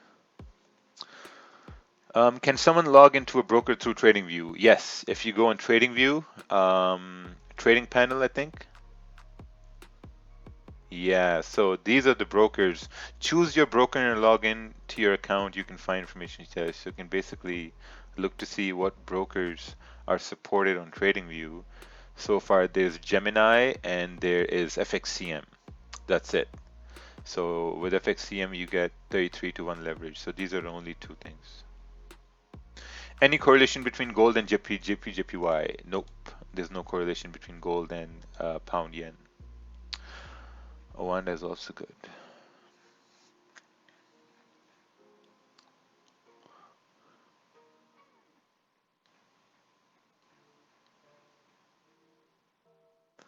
Um, can you, what's this? I would really like you to take a look at my chart. It's been 4 months. Just tell me if I'm good at mapping it out. All right, let's take a look at this. 10 pips, sells below 120. Yep, I think this looks good. It looks good. Mapping out is good.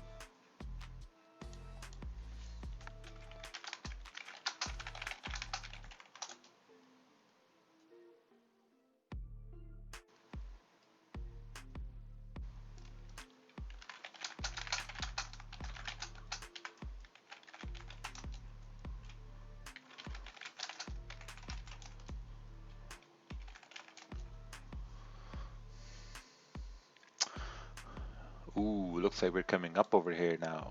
No more sells. Look at that. 1 hour candle just ranging now. Let's take a look at this chart.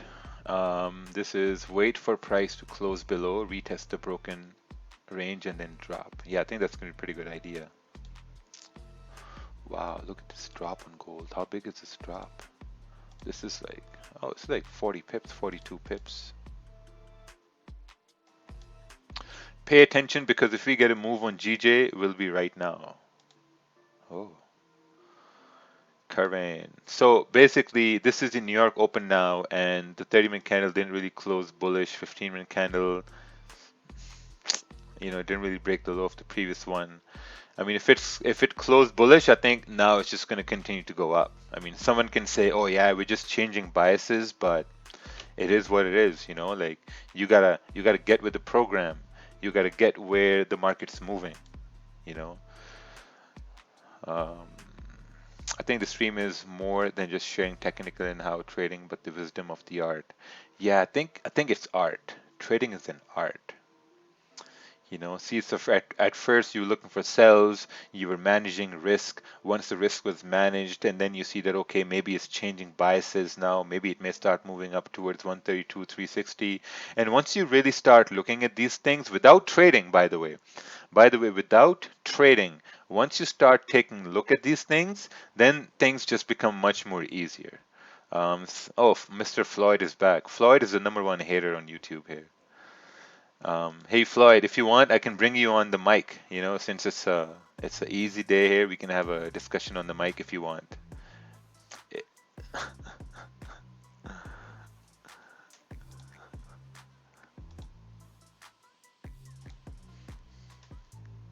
I'm pretty sure Floyd will say no.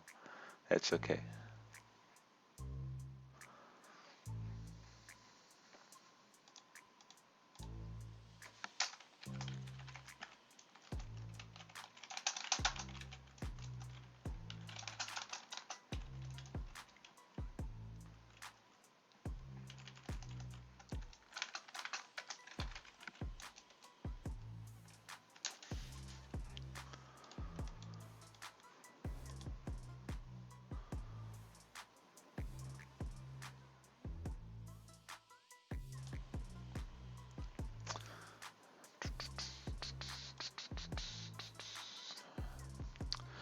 The best thing to do when price is ranging, when you don't know, when you're not sure what's going to happen. Here's the thing. Here's the thing what happens, like when you're a new trader.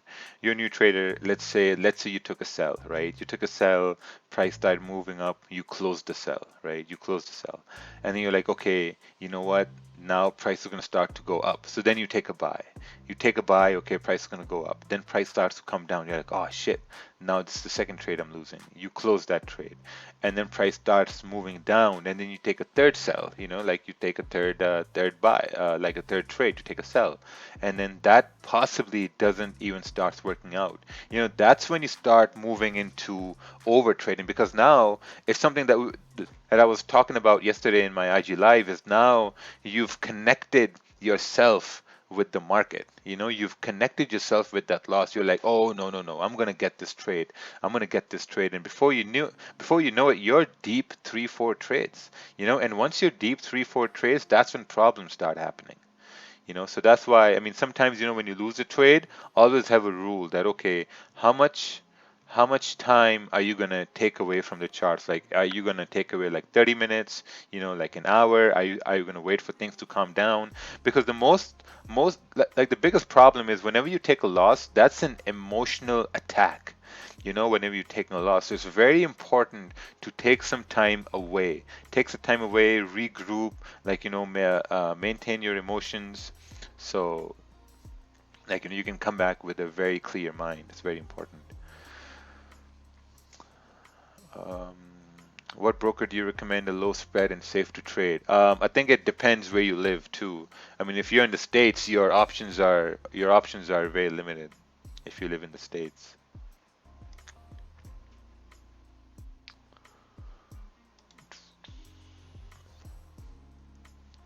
Yeah, I think it's time to send Mr. Floyd in the gulag of gulag.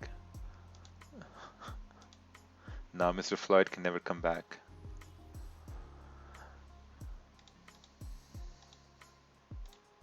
All right, let's take a look at the 1 hour. Wow, look at this 1 hour candles just like printing next to each other. This one, this one, this one, this one, just ranging now. Now this is a dirty, dirty range, just garbage. Um, literally.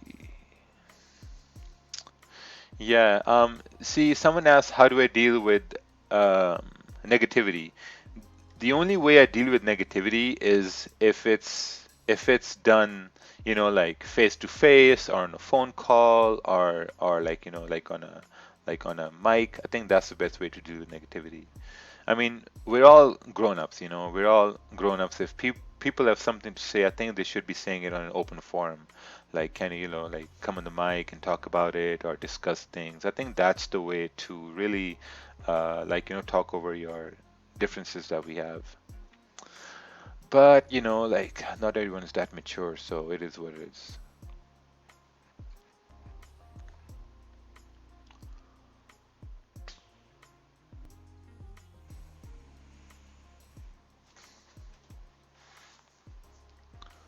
Let's take a look at gold here. Ooh, now gold is coming up to do some sort of a retest to continue down. Some sort of retest. What would be the reason for 2 weeks of ranging?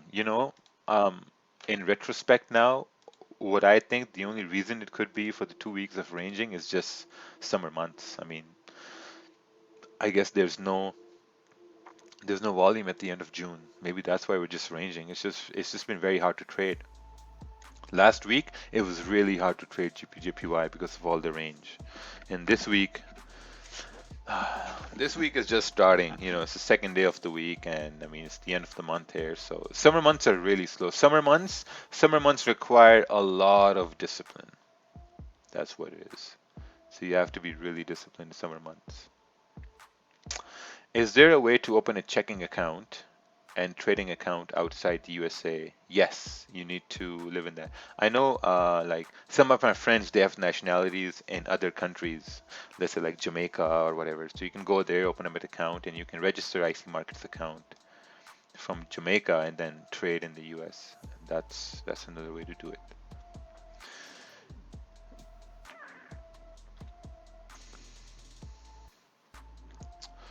If you sign up for a broker, you need to show your passport. Yes. If you live in the States like myself, you just need to tell the broker you live outside US and get some fake bill from overseas. Oh, well, you can do that then.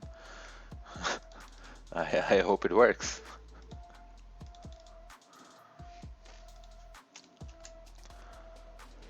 This is goat shit. That's a very interesting goat you drew over there. It's a goat mixed with some little fish over there. Stop loss above the previous candle. Oh, you're looking for a sell stop down over here. We see what you did there. Do you recommend after learning strategy, practice on demo and see how it goes? Yes. What I recommend is see the reason why trading on demo is easy because it's really easy to take one or two trades on demo account. Even if you lose on demo, you're like, okay, yeah, whatever, it's demo, whatever. We're gonna move to the next day. But when you're going into a live account, right? When you're going into the live account, it's harder because you're taking every loss personal. When you take a loss personal, that's when problems start to happen. Because now you want to avenge that loss, you want to take revenge from it. It just goes south.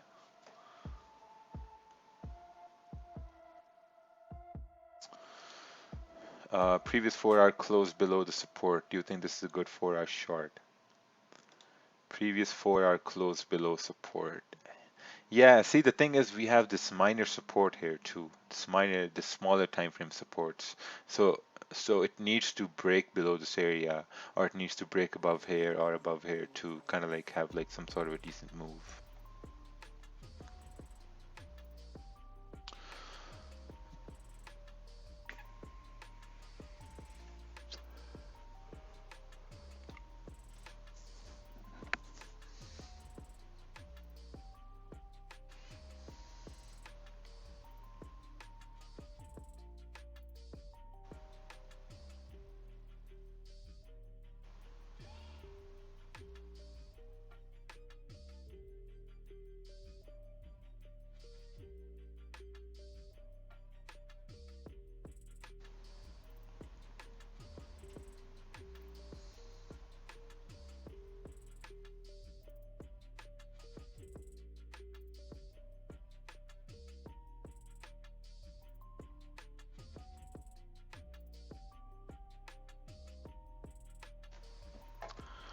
Hey Raja, do you think software FX is the secret of the key in Forex? No, not really. Not really. I think software FX is a good simulation tool which you can use to simulate trades. I think software FX has really helped me a lot in a way to like kind of like maybe helping me to read more candles.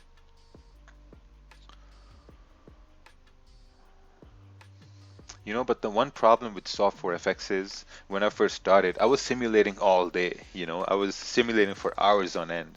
And when you start focusing hours on end on simulations, yeah, I think there are problems then.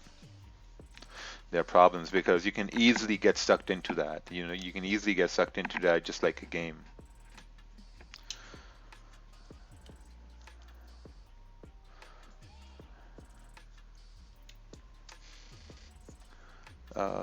Can anyone, I'm new here. Can anyone ask questions or do you have to be a member or something?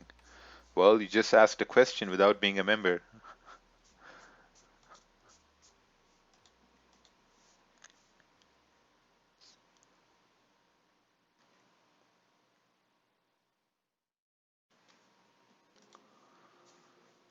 Okay, let's take a look at your JPY here.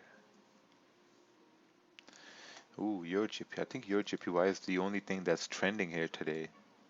Yeah, I think this is dropping.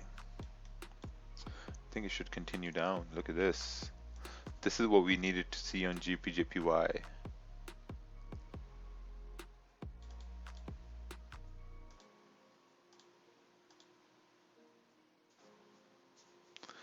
How come my charts on Traders way demo account are different from yours? I don't know. Maybe I'm using a different liquidity provider.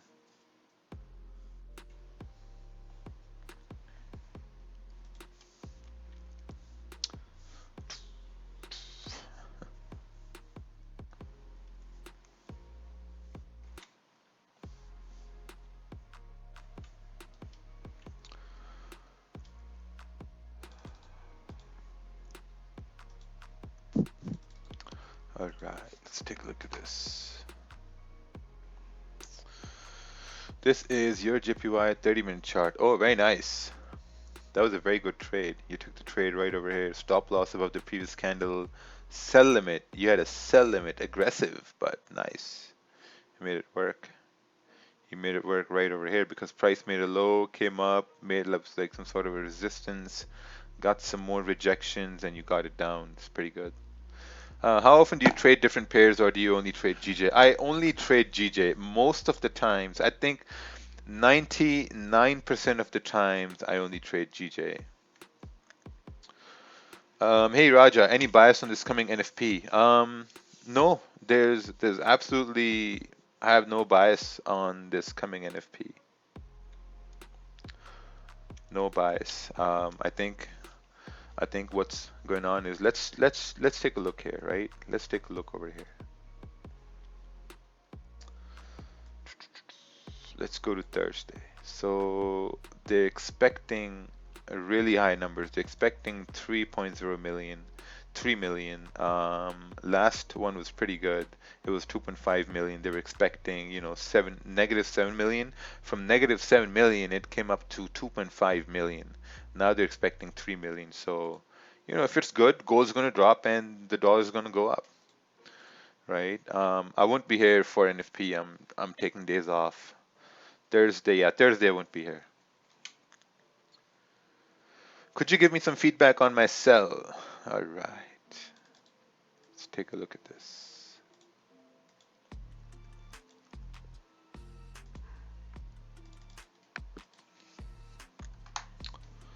This is, ooh, your USD secured some profits here. It's pretty good. Pretty good. Fill the wick if it breaks below. Yeah, I think it's pretty good. I think if you do get a retracement, that retracement is going to be like a retest to continue down. I also trade stocks. Do you think I need to stick to one stock there? That's something I don't know. I know people who only trade like I'm not sure how stocks work, but from what I've heard and read is that some stocks are more volatile than other stocks. I'm not sure if that's true or not. Should be true. Some stocks are more volatile than other stocks. When you studied GJ, were you taking notes throughout the process or just by observation? It was just by observation. It was by observation. I was looking at the US 30 for a little while. And, whew, Yeah, I was looking at US 30 for a little.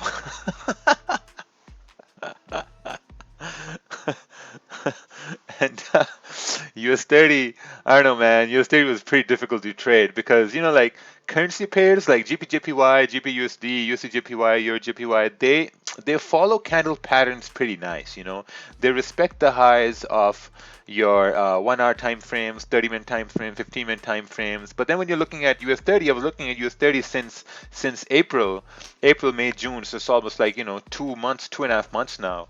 And it wasn't really respecting things, like if you look over here on US 30, right? This was support here. This candle closed above this support, so I mean resistance, right? Closed above, went up. This candle closed bearish, but it closed above the same support, and the next one just came down. And then you're like, oh well, like what the hell? So that's how US 30 acts. So, and when I saw that, I'm like, man, like it's pretty hard. Like if it's not respecting the same things that are being respected on GBJPY, then I'm like, yeah, it's just pretty hard. Doesn't make any sense.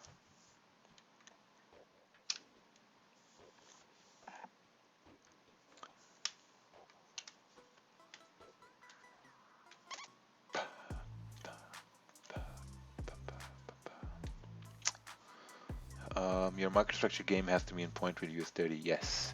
Cheers for the stream. Done for the day and month. Wish y'all the best for the coming month. Thank you. Thank you. What do you think about CAD news? How it could affect the CAD pairs? I think first of all, we need to look at what the CAD news is going to be. If we scroll up here a little bit, oh, we have a US holiday, CAD holiday tomorrow. Okay. So CAD news, they're expecting to be bad news. So, okay, they're expecting it to be bad news. Since CAD news is coming up, let's take a look at USD CAD here a little bit. And let's go to the daily time frame. Daily is sort of bullish, kind of a little bit of bullish. We're coming up to this area here, 1.37919. And then we look at the 4 hour. There's a support forming right over here.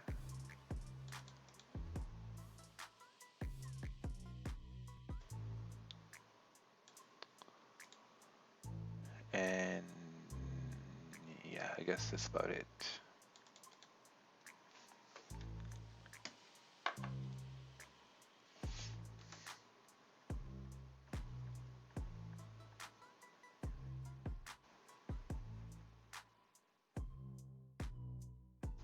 So we'll have to wait and see what happens here. Let's take a look on the 1 hour now.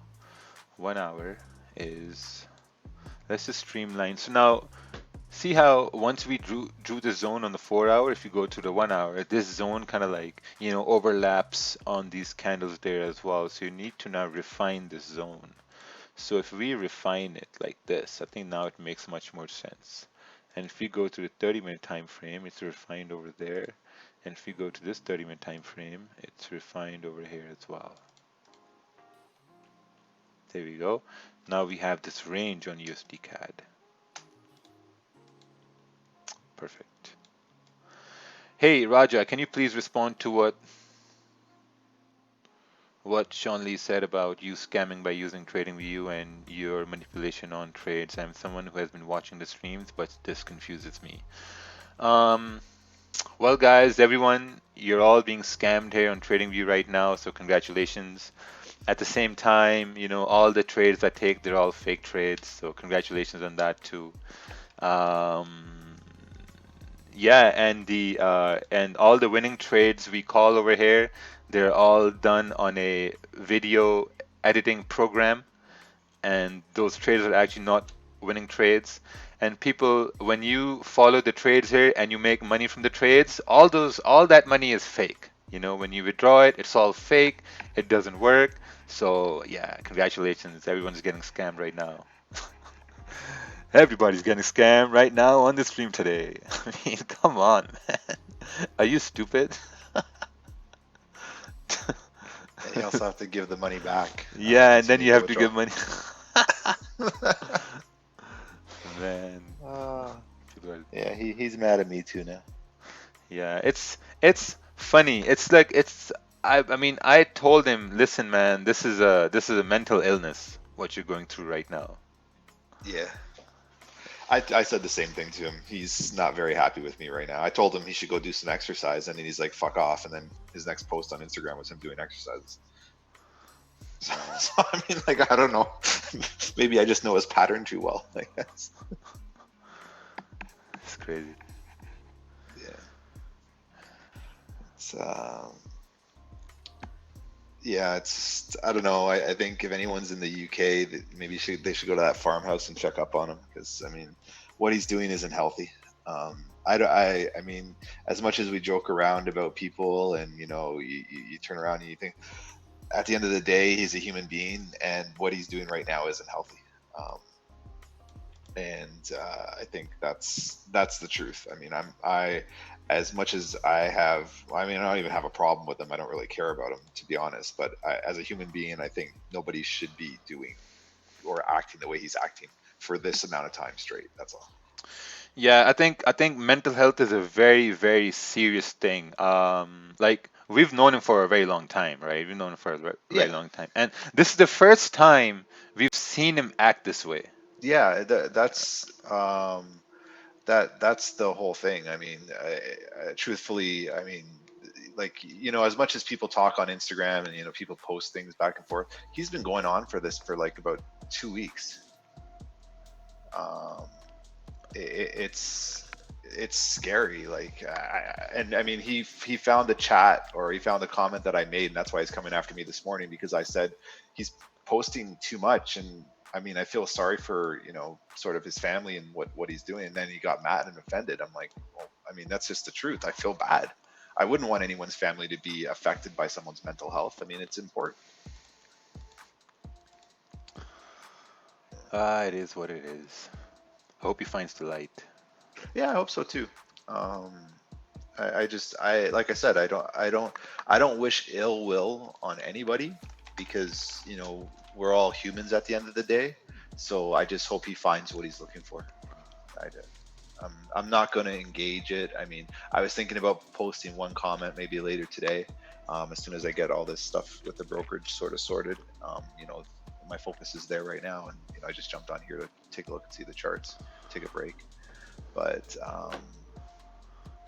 it's whatever. I mean, I've given 2 minutes of my time to that.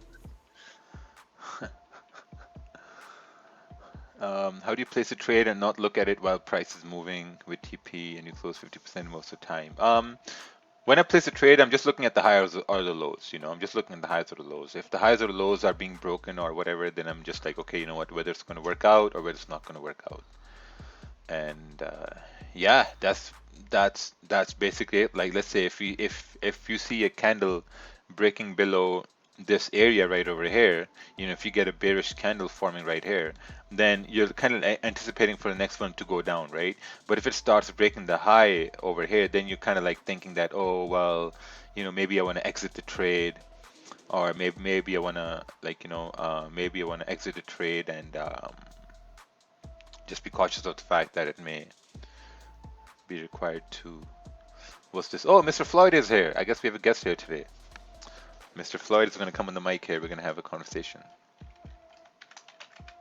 Nice.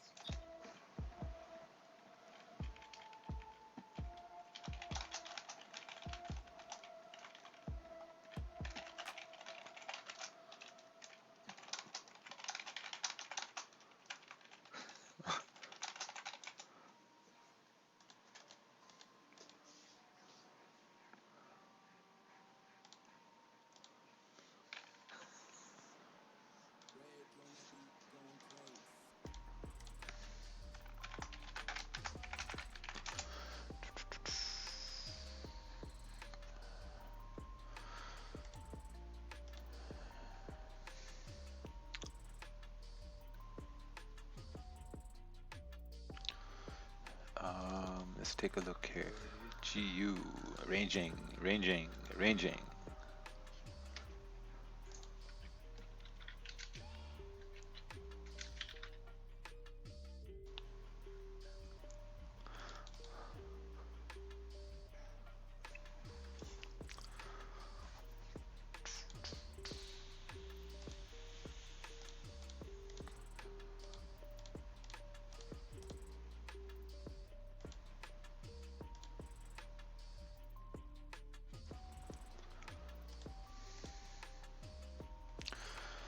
All right. What's this? Hello. How come my GJ charts and traders way account are different from yours? I don't know. I think should be the same. I'm not sure. I'm not sure why they're different.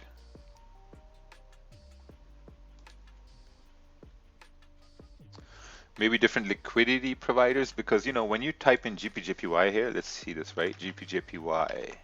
So when you type GPJPY, these are all different liquidity providers. So some charts can be a little different, wicks can be a little different. Sometimes, prices are different because, like there are spreads involved. Some liquidity providers have different spreads and stuff like that. So that's why you might see some difference there.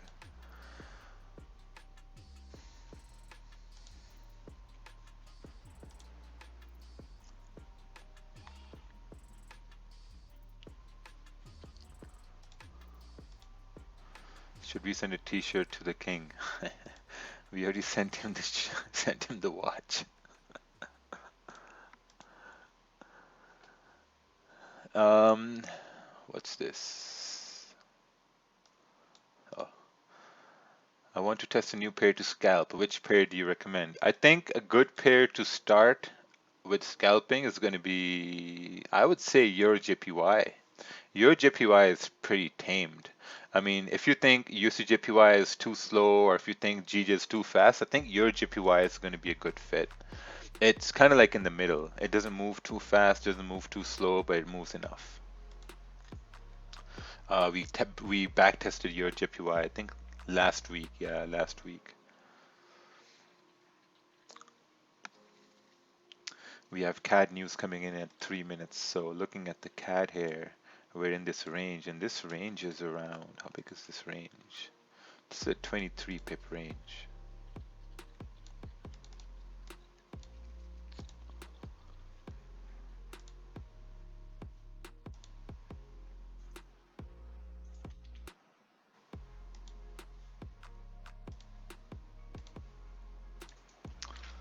All right, we have an email from Floyd. I'm sending him the link right now. There we go. I understand your argument, but you always claim transparency. Why you don't show live MTU? The reason I don't show live my MetaTrader is because no one is paying me for this. Like unless people aren't paying me for this, I have no obligation to show anything. I can show what I want when I want, when there's no one paying me for this. This is just free. So the fact that you can come on a free stream and complain about things, that's just so weird. That's like going to a ice cream truck who's giving out free ice cream and complain about the flavors he has. Makes no sense at all.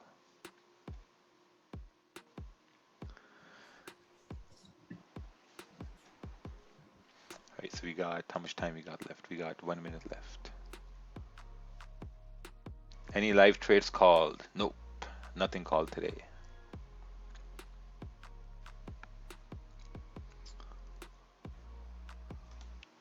Let's take a look at this chart.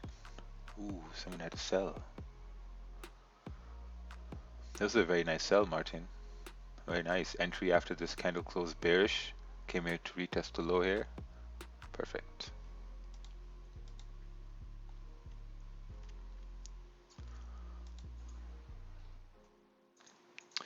Plus, we have a lot of people watching here too, so I don't want to get into any legal trouble with offering any sort of financial advice.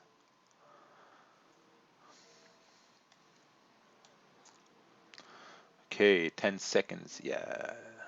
One thing I'll be looking at is if the news breaks the low of this current 30-minute candle, I think it's going to continue dropping down. If it breaks the high, then it should continue moving up. But, news is just all speculation at the end of the day.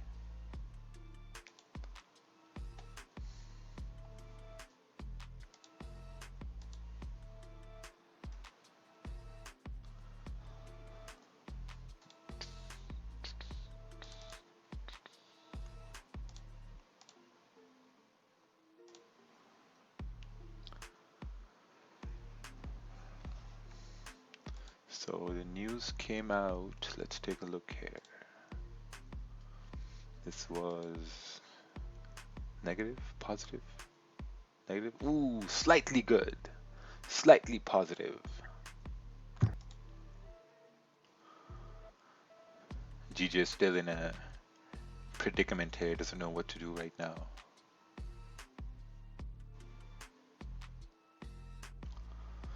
I plan to trade GJ like this since the range is 25 pips. Will it get to me? Will it get me to the gulag? Let's take a look here.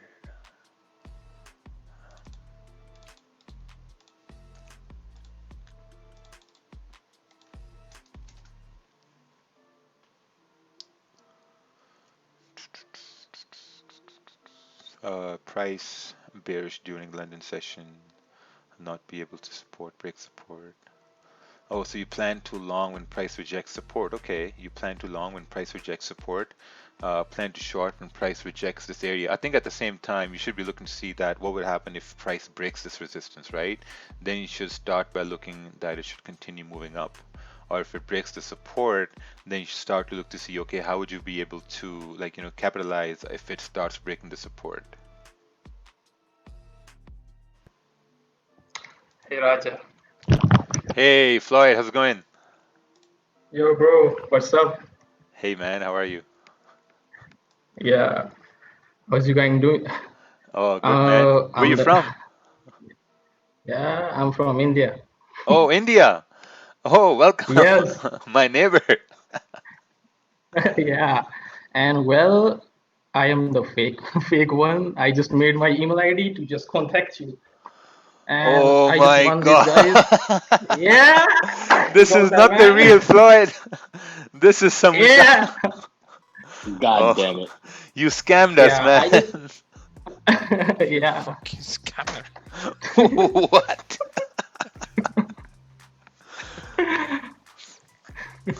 So I just want to say to these guys, man, Raja, you are doing a great job, man. I just want to say that.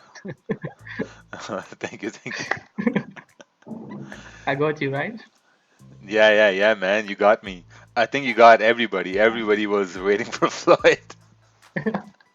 Oh man, Floyd. But you don't sound like Floyd at all. So I kind of knew, man. This is not. No, yeah. Well, How nice, very can nice. someone hate you, I don't know. Just asked him. How long have you been on the live streams now so far? man? It's been like 2 months. Oh, nice. Two I was months. waiting to talk to you, man. Yeah, What's like the two most important things you've learned from the live streams? man. Don't overtrade, and risk management is the key to success. And patience. Yeah. Oh man, Oh these man. things. You You you really put taught the me these things. you put the nail on the head, buddy. You put the nail on the head. Don't Yeah, overtrade. I'm sorry about that, guys. I'm sorry That's about it. that. Oh man. Yeah, no, it's good, it's good, it's good. Yeah, like I mean, Yeah. overtrading is I mean, I've learned it the hard way. Yeah. Yeah, Float was a fake out. Yeah, Yeah, Floyd it was a fake. was. Yeah. So All right, so I guess for now you can stay out of the gulag just for today, and you can hang yeah. out here. Yeah, bro. Yeah, Yeah, yeah. yeah. Yeah. I'm sorry. I'm sorry to disturb you guys, but it was last week and it's fun. It's fun. Yeah, see, Zoom is so much better than the gulag, right? Yeah, yeah. It is. So yeah. Yeah. So okay, guys. Myself Aditya Puri, and thank you. All right, man. Take care. Yeah. You both profits on Instagram right after stream, so why not show us the very same thing but live? I find that dodgy. You're also selling a course, so you do not expect us to know. No, it's not that. I mean, if I show MetaTrader, then I won't be able to look at people's charts, won't be able to do all these cool things I do. Plus, like at the same time, if someone's watching me boasting at like $100,000 account and giving financial advices, I think that's gonna put me in a very bad spot with the commissions here. So I don't think that's going to be a smart thing to do on my end. I mean, we have like 2,000 people watching, and I need to be very careful on who's watching me and who's not watching me. So that just comes from a very mature part from my end. I mean, I'm 33 years old. I don't want any problems with the like with the commissions here at this age. So I'm good. I'm good. I like to do things the way I like to do them, and I think they work best for everybody. Yeah, I think there's a lot of people that don't understand the repercussions of doing certain things online and especially having it recorded and the things that can be misconstrued. Um, and I know people don't think it's a problem, but it can very well be. And that's not, an excuse or anybody, trying to dodge anything. It's, you have to think of the fact that there's stuff beyond YouTube. There's bigger things beyond YouTube, and you have to take all that into consideration. So, I mean, I think anyone who's questioning or trying to poke holes in these ideas, I mean, you got to think of the bigger picture. Don't just think about, well, I can't see this or I can't do this.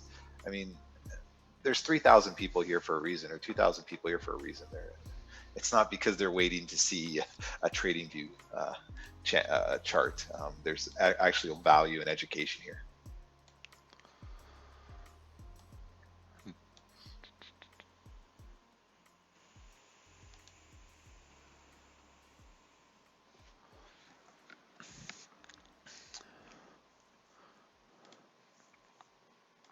See, such a boring day today. Nothing. Absolutely nothing. If Raja gets caught, he's going to be deported back to Gulag. No, I'm actually a Canadian citizen. They'll probably deport me back to my basement here in Canada. Uh, what's this? Oh,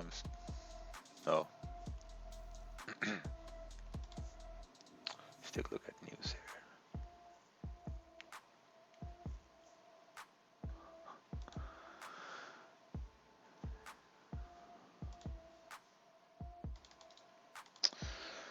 This is, take a look at this possible on UJ chart.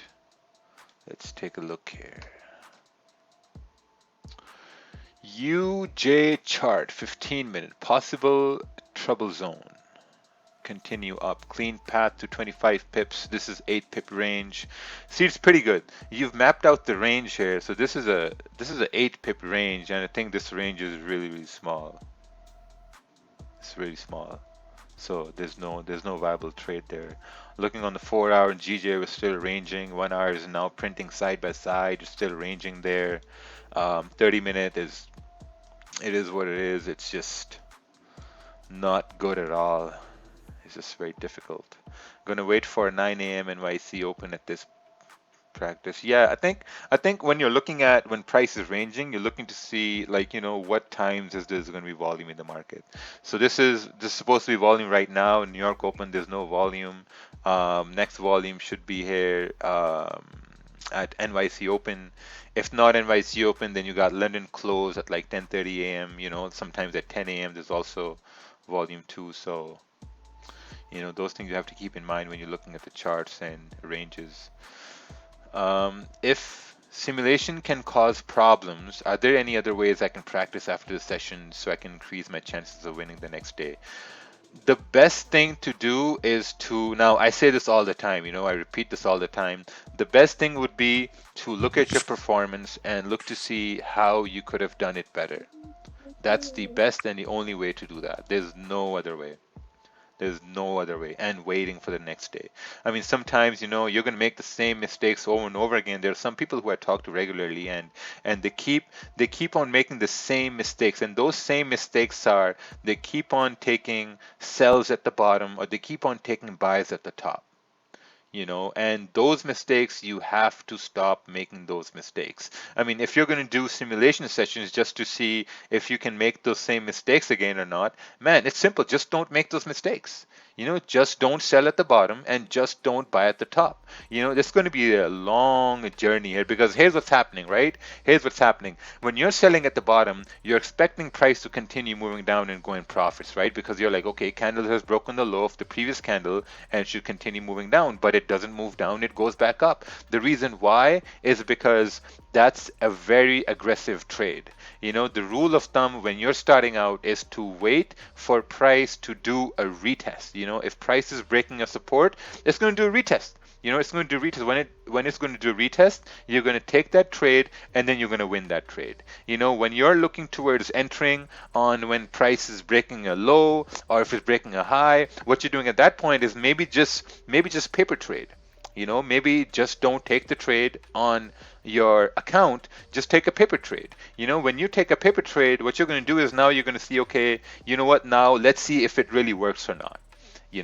So the more you take paper trades on those scenarios, the more sample size you're going to have, and that's not going to affect your overall trading outcome, whether it was a win or a loss. And that's how you're going to create some biases that, okay, do these impulse trades really work? I think that's the best way to go about it. And it's going to take time. It's going to take like 2-3 months watching that and really understanding if it works or not. When I take paper trade, I always won. When I take real trade, it doesn't work. Well, then you have to look at the real trade and see why, what's going on. I've done a webinar on this, guys. Just these things we talk about every day. Every day we talk about these things. If you're taking a losing trade, just don't say, oh, I lost a losing trade, what can I do about it? Look at that trade and see how could you have taken the correct trade. What was there you missed? This is just simple things. Just these are the questions. They should come from the gulag, not from not from Zoom. Because we do refresher webinars every other week. Every other week we do a refresher webinar. So whenever you take a losing trade, just look at it. Okay, let's take this for example here, right? Let's suppose that this 30-minute candle closed bearish and you took a sell. Price went into profits and then price came back and it hit your stop loss and you're like, oh, hey man, I took this loss, what should I do? And then I'm going to say, well, just go look to see how you could have made that loss smaller. So you go to the 15-minute chart, you're like, okay, well, since this candle broke the low and now it's coming back to my entry, if it's coming back to my entry, what are the chances it's going to keep going the opposite way, right? So when it comes back to my entry, you're just like, okay, maybe I should have closed 50%. Maybe I should have closed 70%, because then I don't want to take the whole loss, right? So now you've really lowered your loss there. You've lowered the risk you put on the trade initially. And if you don't do that, man, you're going to stuck in the same cycle forever. It's just how it is. You're going to stuck in the same cycle forever. And that's a sad cycle. You want to break that cycle.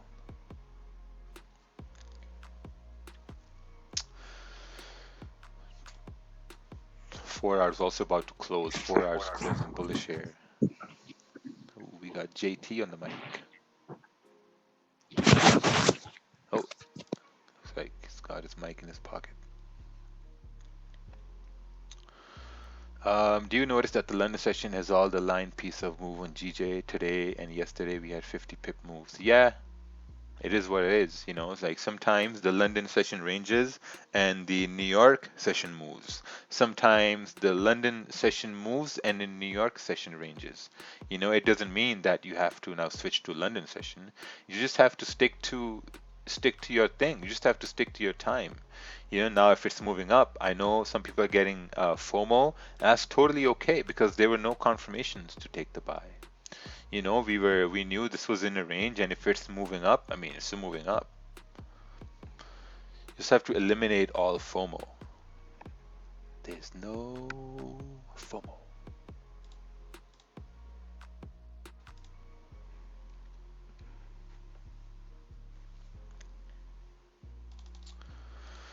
Thanks for today, guys. I'm out. This market is way too choppy and slow. Well done, Alex. Alex is the winner for the day. Ooh, very nice. Look at these cells.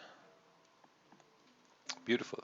Can you describe a wick fill on all time frames in your words and the significance of them? I think it's wick fills are wick fills have been explained in quite detail on my YouTube channel.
Do you stay away from 5 minute binary option trading? Yes, binary options is banned in a lot of countries. So binary options, yeah, pretty risky. If GJ magically disappeared from Forex tomorrow, what pairs would you consider trading? If GJ magically disappeared tomorrow, um, I'm probably going to move to GP CAD. Yeah, I'm probably going to move to GP CAD. If the GJ disappears tomorrow, we got bigger issues than Forex. You got two countries that that are gone. That's true too. Two countries just disappeared. Like the pound and the yen. So Japan and the UK are basically disappeared.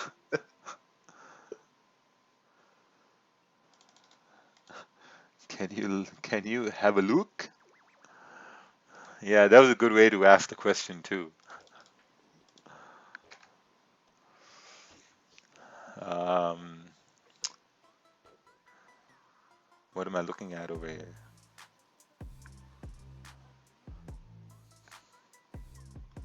I mean, oh, you're expecting price to come up over here and go up? Haven't looked this. Yeah, I think it's kind of like incomplete over here. How would you see all those current wicks as a rejection to the downside for a possible bullish move to resistance? I mean, it could continue moving up, but if you now look at it and if you think that it should continue moving up, there's not enough range. I think a better range is going to be above 132, 380. 132, 380, 132, 400. 24, 23, 24 pip range. Because imagine a day when you take trades with no stress. You know, when you take a trade, you're not worried about, oh man, will it go up? Will it go down? I'm in this trade. I took this risky trade. The thing about trading is you need to take like very, very low risks, extremely low risky trades. That's what I've learned in the last, 3, 4 years. Especially since we've been on the live streams, it's been focusing on like, trying to trade like very, very low risk trades. GP CAD, yeah, it's garbage. It's just raging. Yeah, I think it's gonna be better if you wait for price to break above this area over here for buys.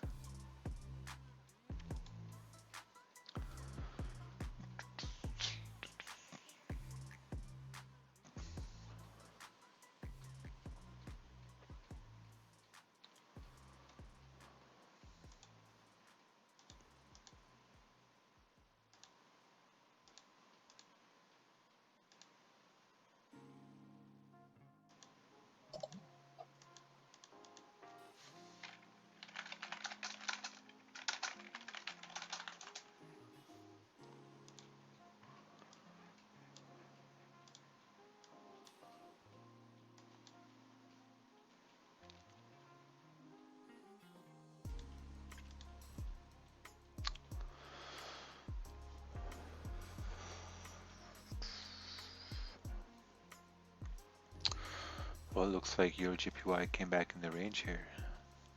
Welcome to the end of the month. This is the end of the month here today.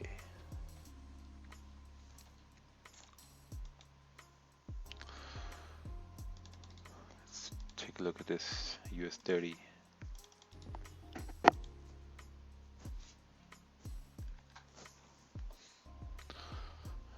Expecting price to range in here before US Open with breakout on US Open volume. Okay. Entry way up over here. Let's take a look here now. I think last I saw it was dropping here as well. Yeah, I think it should continue. Yeah, it's going to continue. Just like it rejected this area. It didn't really close above. Like the 1 hour candle didn't really break and close above. The smaller time frames, you can see that they kind of went in, came back inside. So now I think it should continue down here. Hey Raja, I think the times we trade GJ on stream isn't good anymore. No, I think it's perfectly good. I think this is a very, very good time to trade GJ. I think during this time you can make a lot of money with GJ. But it's just like maybe, there's no volume and that's fine. There's no volume, that's okay.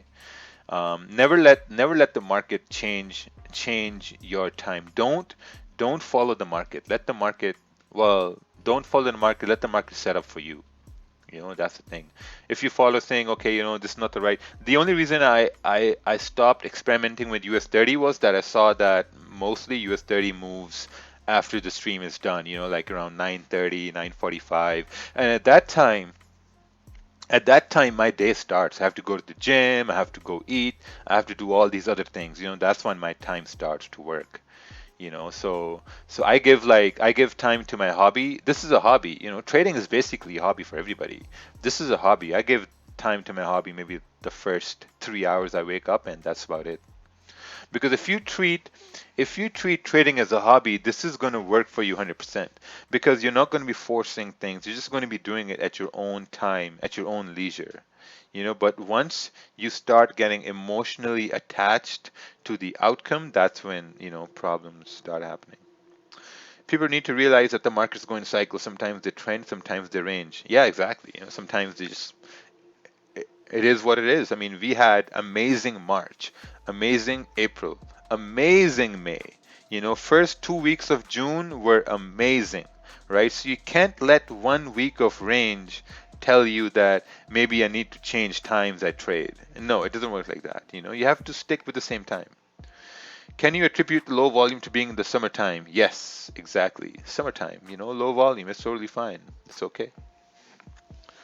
Market needs to breathe sometimes, when you have Usain Bolt can't keep running. He needs to breathe too. So market is our Usain Bolt FX. It needs to breathe.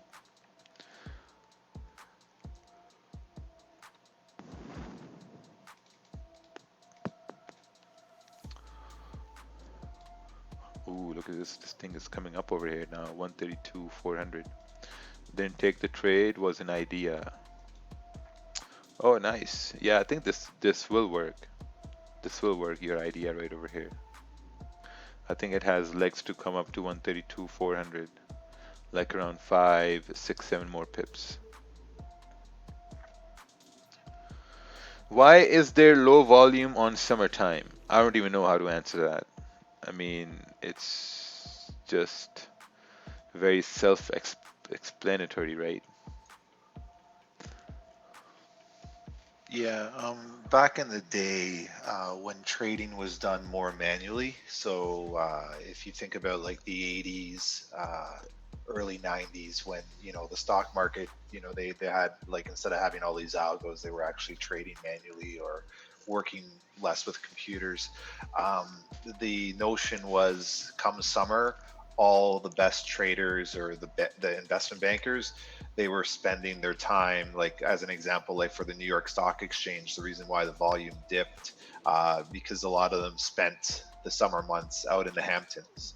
That was sort of the old tribe tale of, or like the old tribal knowledge, that during the summer volume would drop because of the fact that, like, if you've made good money throughout the first, say, 6 months of the year, you don't necessarily have to work and you want to go enjoy yourself. And that's what happened. That's sort of the historical background, that traders would then go off to the Hamptons out in New York City, and Wall Street volume would drop a bit. I mean, not significantly, like in terms of like, okay, there would be no trades that day, but the people that were pumping in the big volume did what they needed to do, and then volume usually picks back up in September.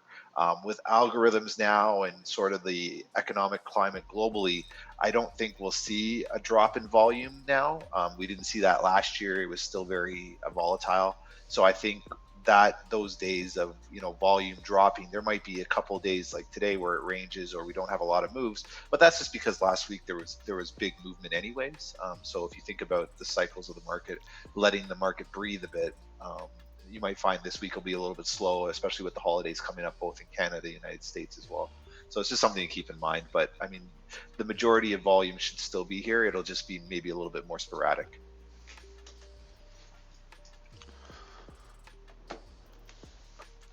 You said trading should be a hobby, and some people say we should take it as a business. Yeah, like a business hobby, hobby, business, same thing. I'm in the West Coast, and I realized waking up at 3:30 for pre-New York wasn't good for me because I would trade half asleep. I figured out New York Open is the best session for me. That's perfect. That's perfect. Same thing I had when I was trying to trade the London session.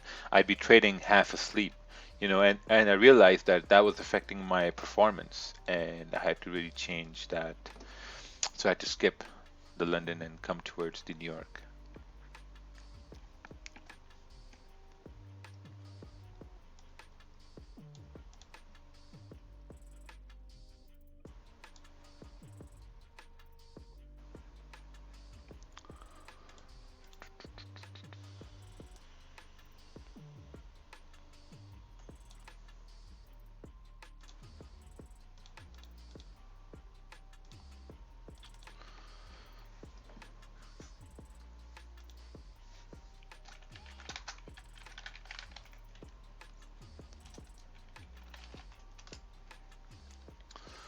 Have you ever traded based on time alone, like the NY reversal for the EU? No. No, those things didn't really make sense to me. I mean, looking for reversals, because let's say if something is trending up and you're coming into a time frame where you're looking to see that, okay, if there's going to be a reversal or not, then what if it just keeps on moving up, and then you're looking for a reversal? What if that reversal never comes? So those are some things that I stopped looking at. I stopped focusing on those things. So I started to focus on, like, okay, now let's say price is coming up towards 132,400. What's the probability that we will start breaking above 132,400?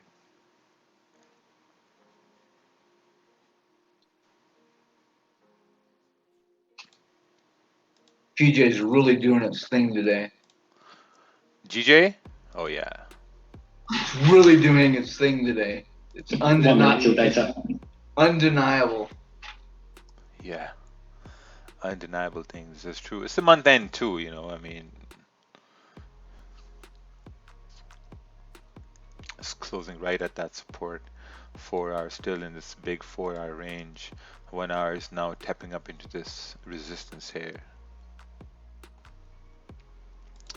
30-minute is also tapping into this resistance here. Roger, I was hanging out in the Gulag today, in the Gulag archipelago, and I thought, I'm going to get on there and I'm going to say, well, I don't have anything to complain about. So all I have to say is I thank you for all the things that you've done. And I do mean all of them. Thank you, man. I really appreciate it. It means a lot. I want to know what the all of them means. Yeah, all of it. Oh, yeah. That means every single one. I'm just worried what Raja's doing for you and he's not doing for everybody else. All of the things. All of the things. No, because I got my discount. That's good. it's good to hear other people that are very happy with situations and they're finding their way.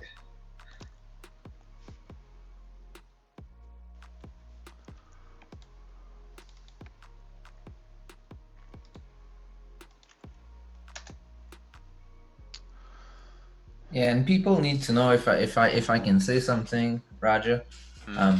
Is I've been posting a lot and tagging you in my stuff, and I got tons of people actually asking me, "Hey man, is the course really good? Is the mentorships really worth it?" To be honest, I paid thousands of dollars into different mentorship. Um, and this is the first time I actually have someone actually answering questions. That's actually there all the time. It's just like you give so much. It's not even a course. I actually signed up for an unlearn and relearn course a couple months ago, and I thought that was it. But no, man, you Oh. give you give like refresher like every 2 weeks. You give webinar like I say every 2 Saturday almost. You don't have to do this, but you're doing it because you're really passionate, and I think you care about your students. So I just want to say that out loud because I think this is the best mentorship that you guys gonna find. Amen. Amen. Yeah, I think like the way it started was like first I joined Ted and I saw how he did things and how it benefited me. So I looked at myself, well, like, you know what? If I do something like this, or if I'm in a position to do it, I think that's the way I'm gonna do it. Because the only way I got better was with constant support, constant webinars, constant refreshers, constant, like, we used to do PDFs and stuff like that, so like, I mean, constant revision. And like when you keep on focusing on the same things over and over and over again, they just click. They just have to click.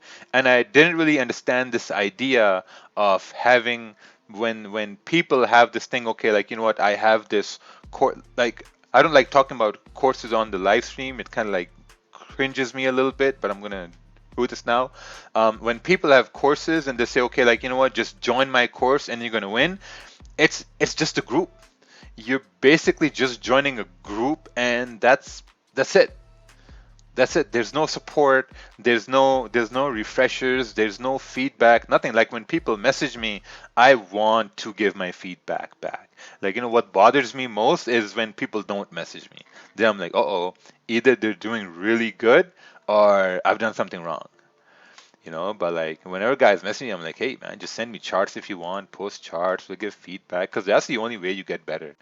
And like, as the things grew, I saw that the best way forward is going to be just to do these live streams to, like, look at other people's ideas. Like sometimes, now we're a big group, and when people come on here, sometimes, my bias is wrong. And when someone sends a chart, someone who can only be like new for about a week, they send a chart, I look at that chart, I'm like, okay, yeah, you know what? This makes much more sense than my idea.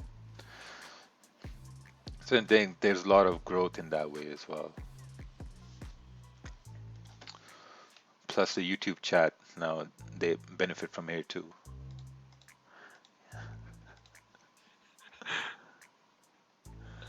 Do you calculate your position size if you only want to risk 1 to 2% on gold? Seems like I can't find a calculator on other normal pairs. Yeah, I mean, just use basic math. Right? It's just use math, right? Let's take a look at gold. Like if you're looking to see that your stop is going to be, well, it's moving pretty fast here. If your stop is going to be, let's say, 20 pips, right? Then you gotta realize that, okay, if my stop is going to be 20 pips, how much am I going to willing to lose? Are you going to be willing to lose $20 here? If you're willing to lose $20, then you have to figure out what's going to be your lot size. It's very easy. Lot size is going to be, 10-cent lot. If you're willing to lose $40, then the lot size is going to be what? 20-cent lots, right? So it's all like basic math. You got to be quick on your feet with the mathematics here. Mathematics, get with the program. Or like, if you don't want to go with the mathematics part, then you can grab one of these magic keys. One of these magic keys. Hey, magic key gang. Yeah, you can use magic keys. They have an update now where your buy sell gets swapped.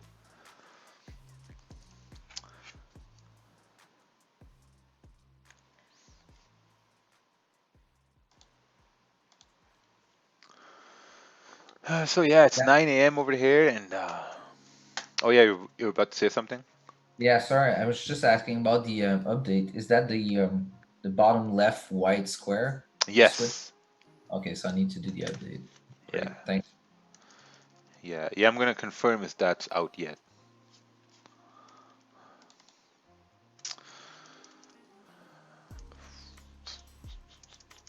Hey Raja, did it bother you Asian yesterday when your buy stop got slipped? Yes. It did bother me when my buy stop got slipped yesterday, Sam. And once it got slipped, I put my stops at break even, and I was like, that's it. That's it. I think it was somewhere over here. Yeah, right here.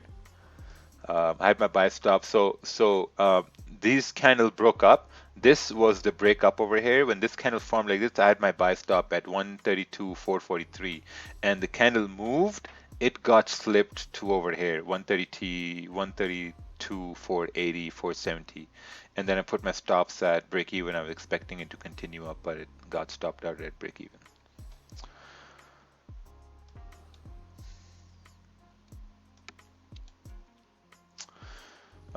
I feel like on the 15 minute I miss a lot of trades because it's just slow and shoots up real fast, and stop loss is too large on a 5 minute.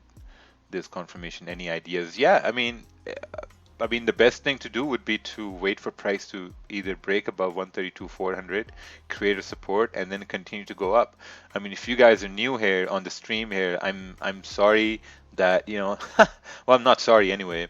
This like there hasn't been any trades, it's just been ranging action here, and it's just nothing to do. Maybe Sorry maybe about that. yeah, maybe next month is going to be better. Who knows? Sorry, but not sorry. And GJ is about to break that 400 level. So just pay attention.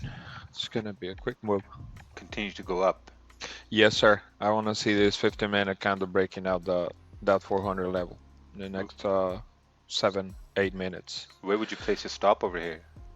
Stop losses should be just below that wick. Is this 50-minute candle is leaving right there? Yes, Oh, right there. nice. Yes, right there. Yeah.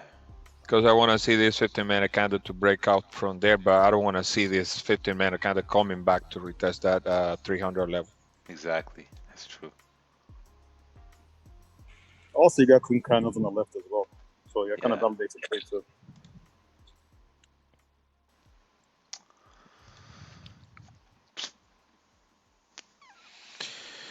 It is what it is. I just want to know why Raja said that. I personally don't take trading as a hobby. Yeah, I mean, for me, trading started as a hobby. I just put it that way. Ooh, someone donated 80 Hong Kong dollars. I bought GJ from 132,200, closed it at 132,370. Thanks for everything. Wanted to send some profits. So, thank you. Yeah, I think Yes. so. Sorry, Raja. No, go But ahead. yeah, the hobby thing. I think why we say that is people feel pressured if it's a full-time situation, and you make decisions based on the fact that you need to go collect money every day.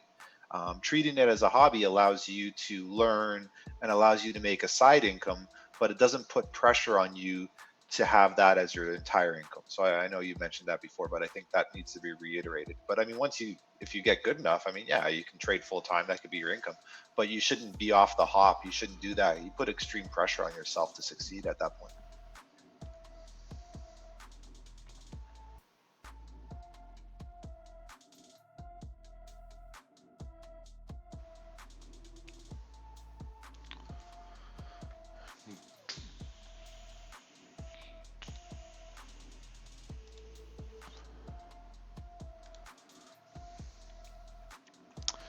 Don't you trade high time frame like 1 hour, 4 hour? Yeah, I mean, if there's an opportunity here, and Kervin pointed out this opportunity, and I think it's a valid opportunity provided we get a close above, this area on the 15-minute time frame. and then it's going to continue moving bullish. If you look on the 4 hour as well, 4 hours also bullish, 1 hour is also, 30 minutes also bullish, 1 hour is also bullish. So yeah, I think things are on your favor, and as my friend there mentioned, this is your stop is going to be right over here. So if you see a candle closing below this area, then I think you should be looking to closing the trade. And I mean, if this is someone's fourth trade or the fifth trade, man, I would say just stop it. Stop this madness. Yeah. I have taken 0 trades today.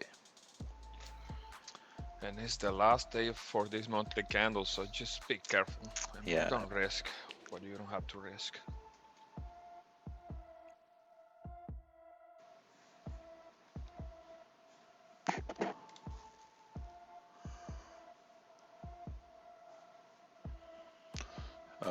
Closed gold at $160 profit. Oh, nice. Didn't feel comfortable holding the sell. Should have left runners run, but it is what it is. I think good start to the week going waited 3 to 4 hours for one trade. Very nice. That is beautiful. Waited so long for this trade. I think it can continue moving down now. Ooh, someone made $200 today.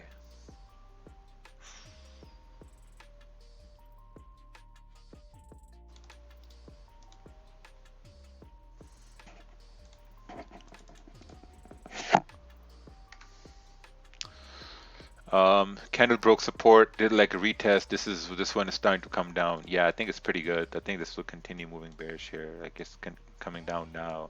This is the area it kind of like stopped at. So if you look left, this is an area of rejection here from before as well.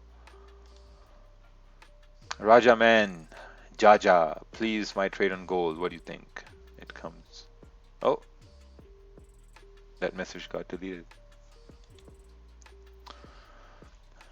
Ja. It's funny in Spanish, you guys say H-A. It's like ja.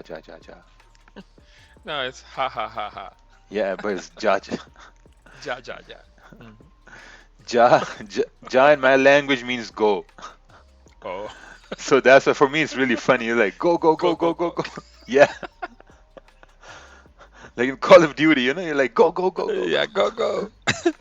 Ja.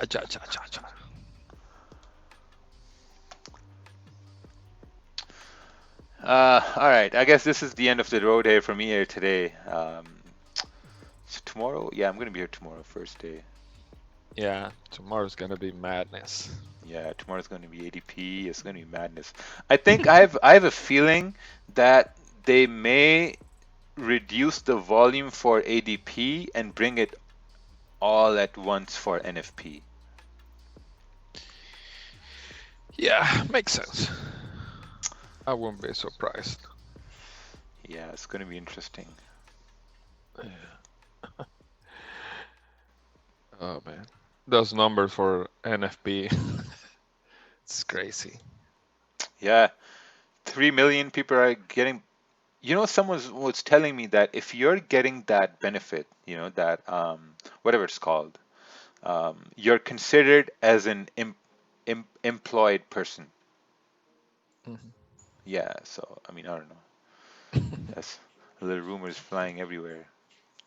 But Yeah. actually, like, you know what? Probably gonna wait till 9:30 here. Let's see what the next 15-minute candle does. You wanna see that 15-minute candle pop up? Yeah, I want to see it pop up. Yeah. Like the popping up now. Ooh, Yeah. look at I that. took some sales this morning with Monty, and right now that's the only trade I'm taking right now. This buys on GJ. So Oh, nice. one trade Man, for GJ London. is doing his thing. Yeah, man. Go, GJ. Let's go, GJ. Come on. Wait, was that 0.5 pips or? Well, no. It's gonna be like 20 pips. You can get 20 pips on this move.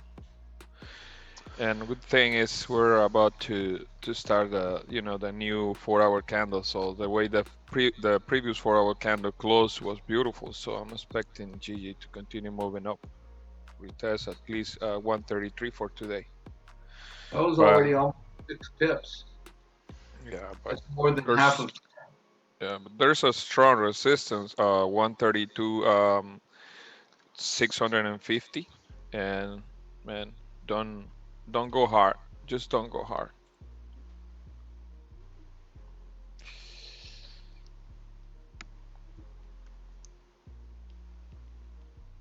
No, I've been doing this thing where I go super light, and it's so good actually. It's like, oh my goodness. Yeah, less stress. It's chévere, man, chévere.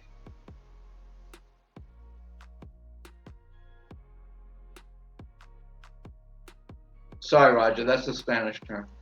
Oh yeah, it's okay. Oh, that's the Spanish. So chévere. You guys don't use that anymore? Chévere. Yeah. Yeah, chévere is something Venezuelan. This is something Venezuelan. Chévere is it's really nice. I mean, it's beautiful. Yeah. It's like cherry, you know. Mm-hmm.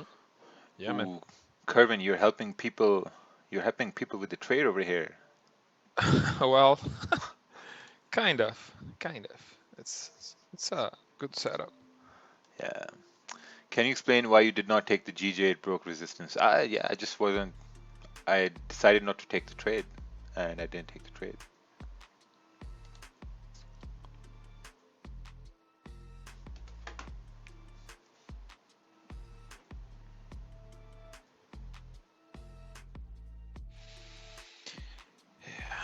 As we approach to the 132 500, I'm gonna secure 50%. And I'm gonna let the rest run.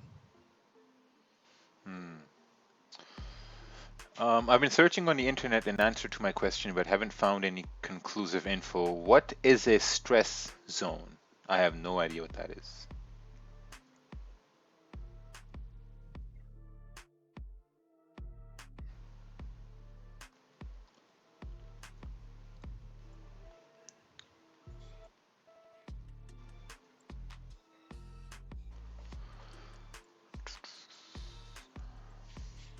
I think it can easily come up towards 132, 520, 530.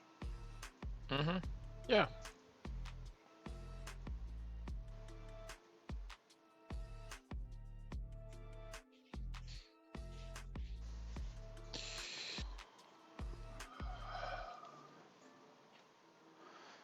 I see that you are very patient in trading, not easy for anyone. I think it comes from a lot of mistakes. Um, yeah, comes a lot of mistakes. It basically comes from a point where you're just frustrated enough not to make the same mistakes over and over again. That's from where it comes from. When you really get frustrated enough to say, okay, you know what, this is it. Ooh, man, this is coming up now, Kervin. Yes, sir. If we would have ended the stream, then they would have said every time you end the stream, it moves after that. Decided to Yeah, stay. that's right. No, it happens a lot, to be honest. Yeah. Market makers like, all right, the retards have gone. Press the button, and then they press the button. Yeah. Market makers. Oh man.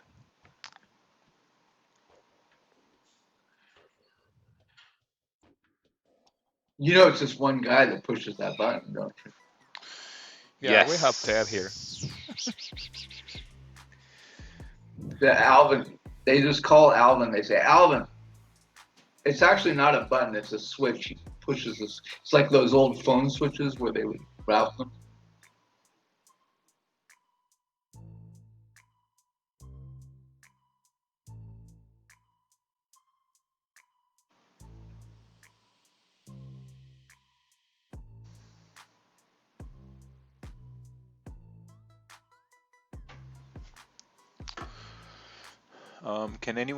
Can you tell us more why you took the buy? Was it the break of the 400 break or the close? I think it was more of anticipating that's going to continue up, right, Kervin? Yeah. Yeah. That's the thing. Continuation. 4-hour close good.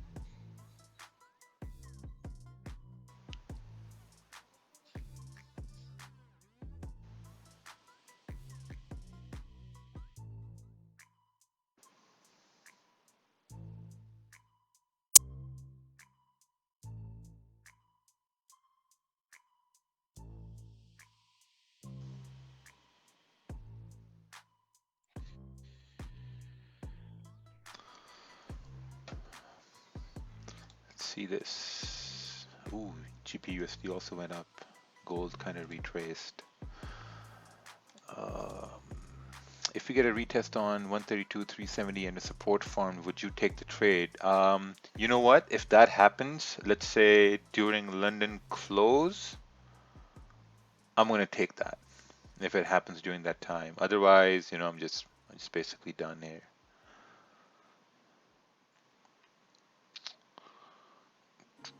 Do you look at JXY yen index? No, not at all. No. But yeah, I'm gonna head off here. I have to go eat. I have to go eat right now. Hey Raja, take care everybody. Thank you, thank you. Fun. Have fun. Thank you. Coming up. Actually, let's just wait 8 more minutes. Gotta see how this candle closes. gotta You're gonna wait. wait for a, you're gonna wait for a pullback. Yeah, I just want to wait for the highlight here. I just want it to come up to 5:30, 5:20.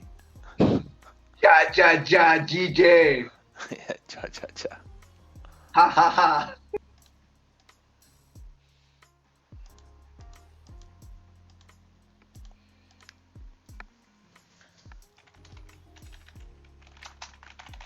Why did she start being so responsive today? Oh, wow. Ooh, look at that. We're coming up. Doing good. Ooh, All right. Kervin, you made everyone win today.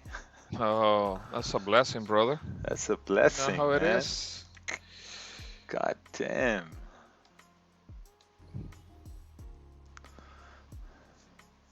Oh wow, look at Secure that move. profit. Said your stop on the break even. Yeah, it's a break even right now.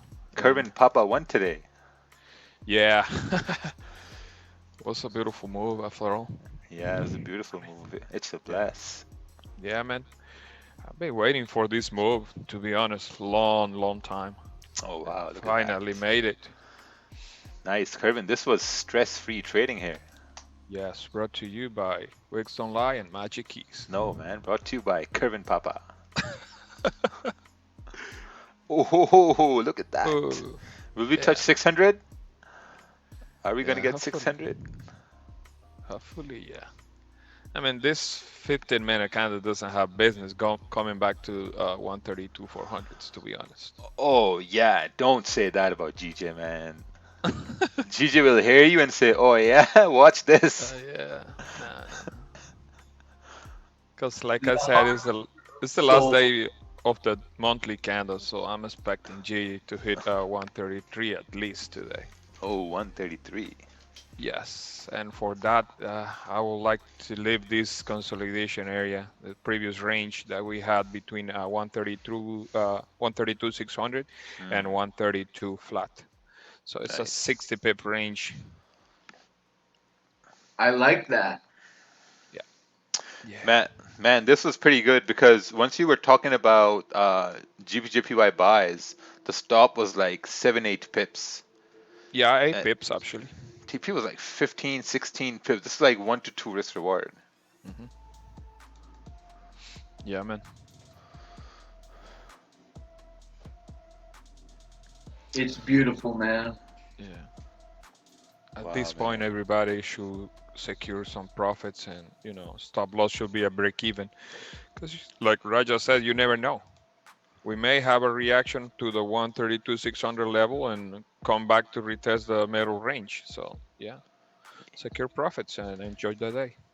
Yeah, you never know. Someone in the UK gets a shock and they start saying some shit and this just drops. Say that. Yeah. Like they're talking about opening economy and from out of nowhere someone can start talking about Brexit. So, the Brexit, and price just drops. So, Brexit. It's like, whoop. Oops. That's Yeah. funny. All right, I'm off. Thank you, Kervin. Appreciate it. You're very welcome, my friend. Take All right. care. All right, Thank you, Yusuf. Raja. Take care, All right. Yusuf. Take care. Be safe. Yeah. Shukriya, shukriya. Shukriya, shukriya.